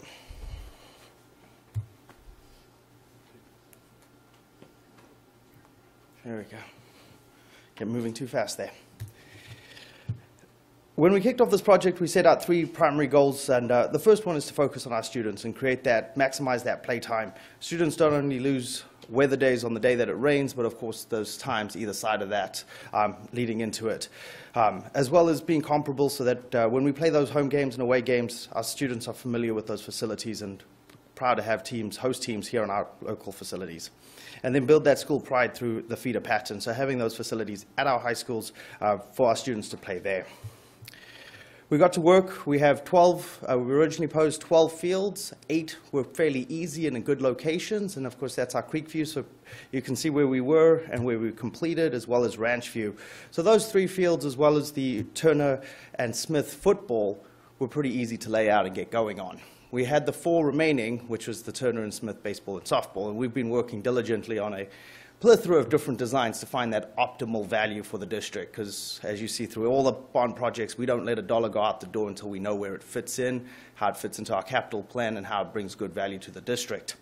So what we would propose here is to replace the turf at the existing Kelly Field baseball site, as well as new dugouts, fencing, clean up a few things like that, and then build a new softball. So that's new lights, new scoreboard, new bleachers, a bit of parking, new softball facility there. So those 2 teams will be together at that Kelly Field site.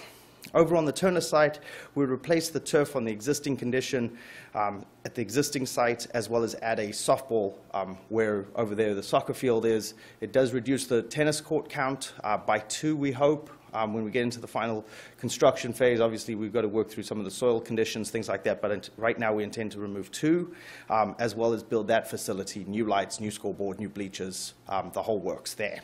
So that is actually gone to planning and zoning this evening with the City of Carrollton. I couldn't be at both places, but I received a text that it did pass. Wonderful support from our folks over in Carrollton. They've been exceptional partners working with us on this. So we will be kicking off as fast as we can on the baseball fields. Those don't need a second hearing. We can get moving on those baseball fields. The softball fields will go through another hearing, and we'll start those, as you can see. So we'll start with the baseball, then move into the site conditions. It's a lot of that digging, if you remember. We're going 6-7 feet down to stabilize that soil, so that when we build it back up, we've got top quality fields that are going to last a long time. We'll be doing that same preparation under all the parking lots as well. So that's where you see that green bar is the site conditions, and then finally rounding off with those new softball. All wrapping up in November. I set the schedule to December, give us a little bit of slide there, but Hellas has performed exceptionally. I mean, they have been absolutely outstanding partners for us, working through, like I said, a plethora of different sites, conditions, ideas, as well as running some fantastic work over at our other sites.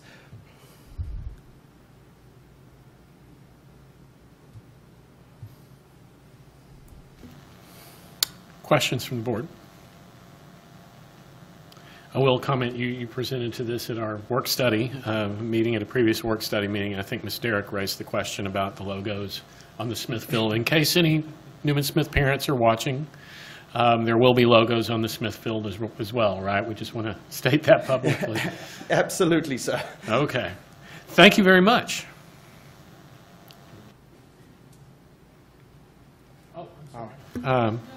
Mr. Bacik.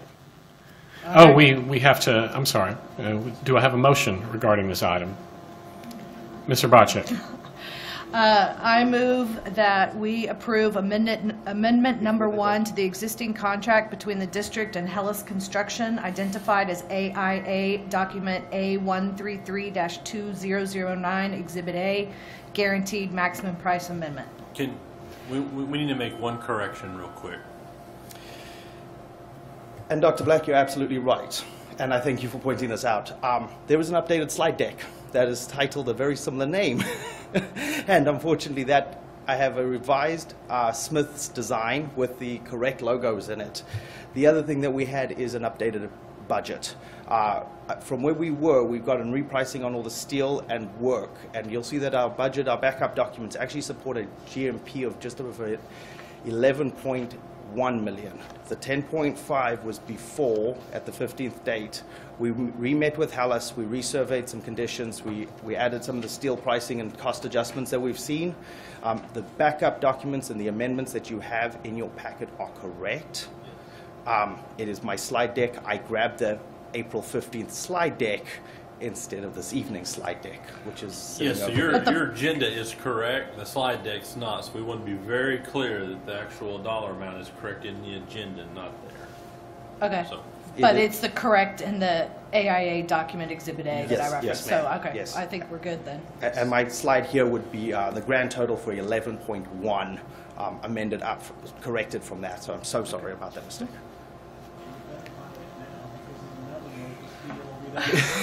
Yes, sir. Okay, well, just for the record, let's go back and let's have the motion again, Mr. Bacek, if you... Sure. I move that we approve amendment number 1 to the existing contract between the district and Hellas Construction identified as AIA document A133-2009 Exhibit A guaranteed maximum price amendment. Thank you. I have a motion from Mr. Bacek. Do I have a second? I have a second from Ms. Derrick. Now, is there any discussion? Any further discussion, I suppose? Okay, seeing or hearing none, all in favor raise your hand.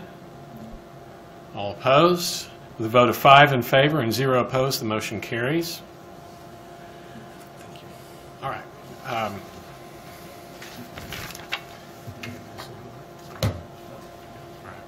So the next item to be addressed on the agenda is item number 7, closed session.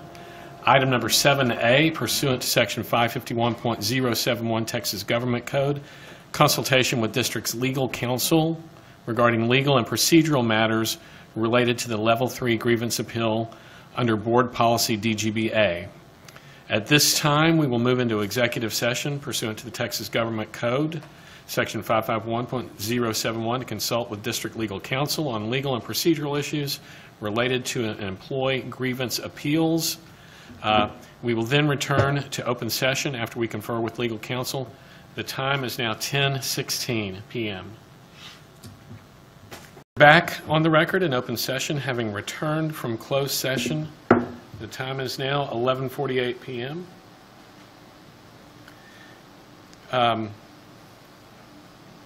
We will now consider agenda item 8A, consideration and possible action regarding the Level 3 grievance appeal of Lanissa Spear-Jones.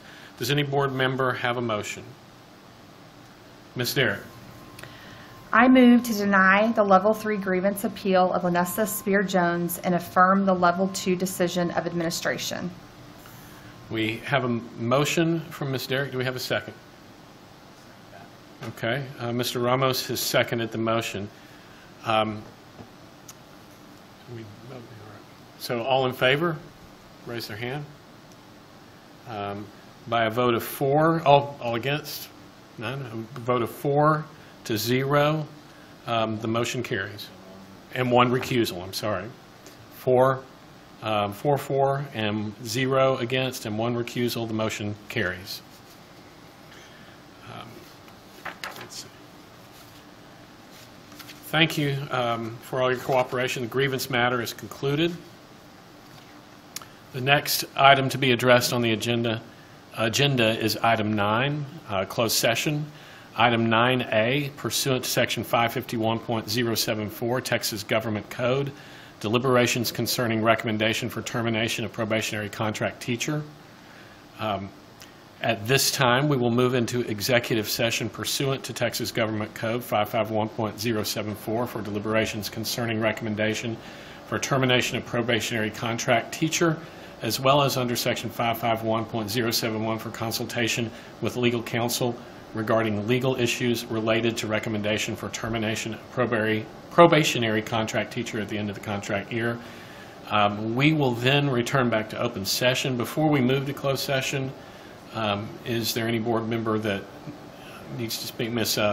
Probacek. Yes, Dr. Black, I'll be recusing myself from agenda item 9A and 9B.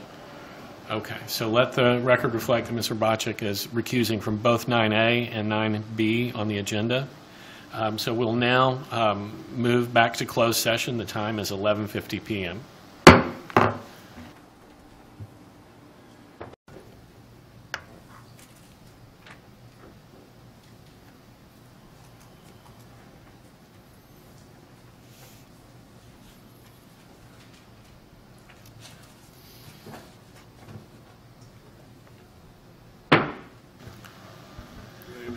We are back on the record in open session, having returned from closed session. The time is now 11:57 p.m.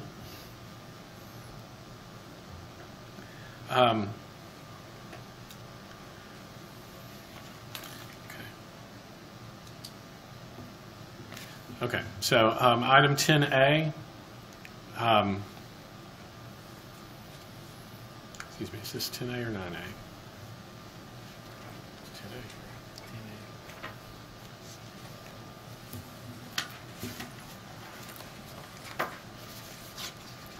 10A.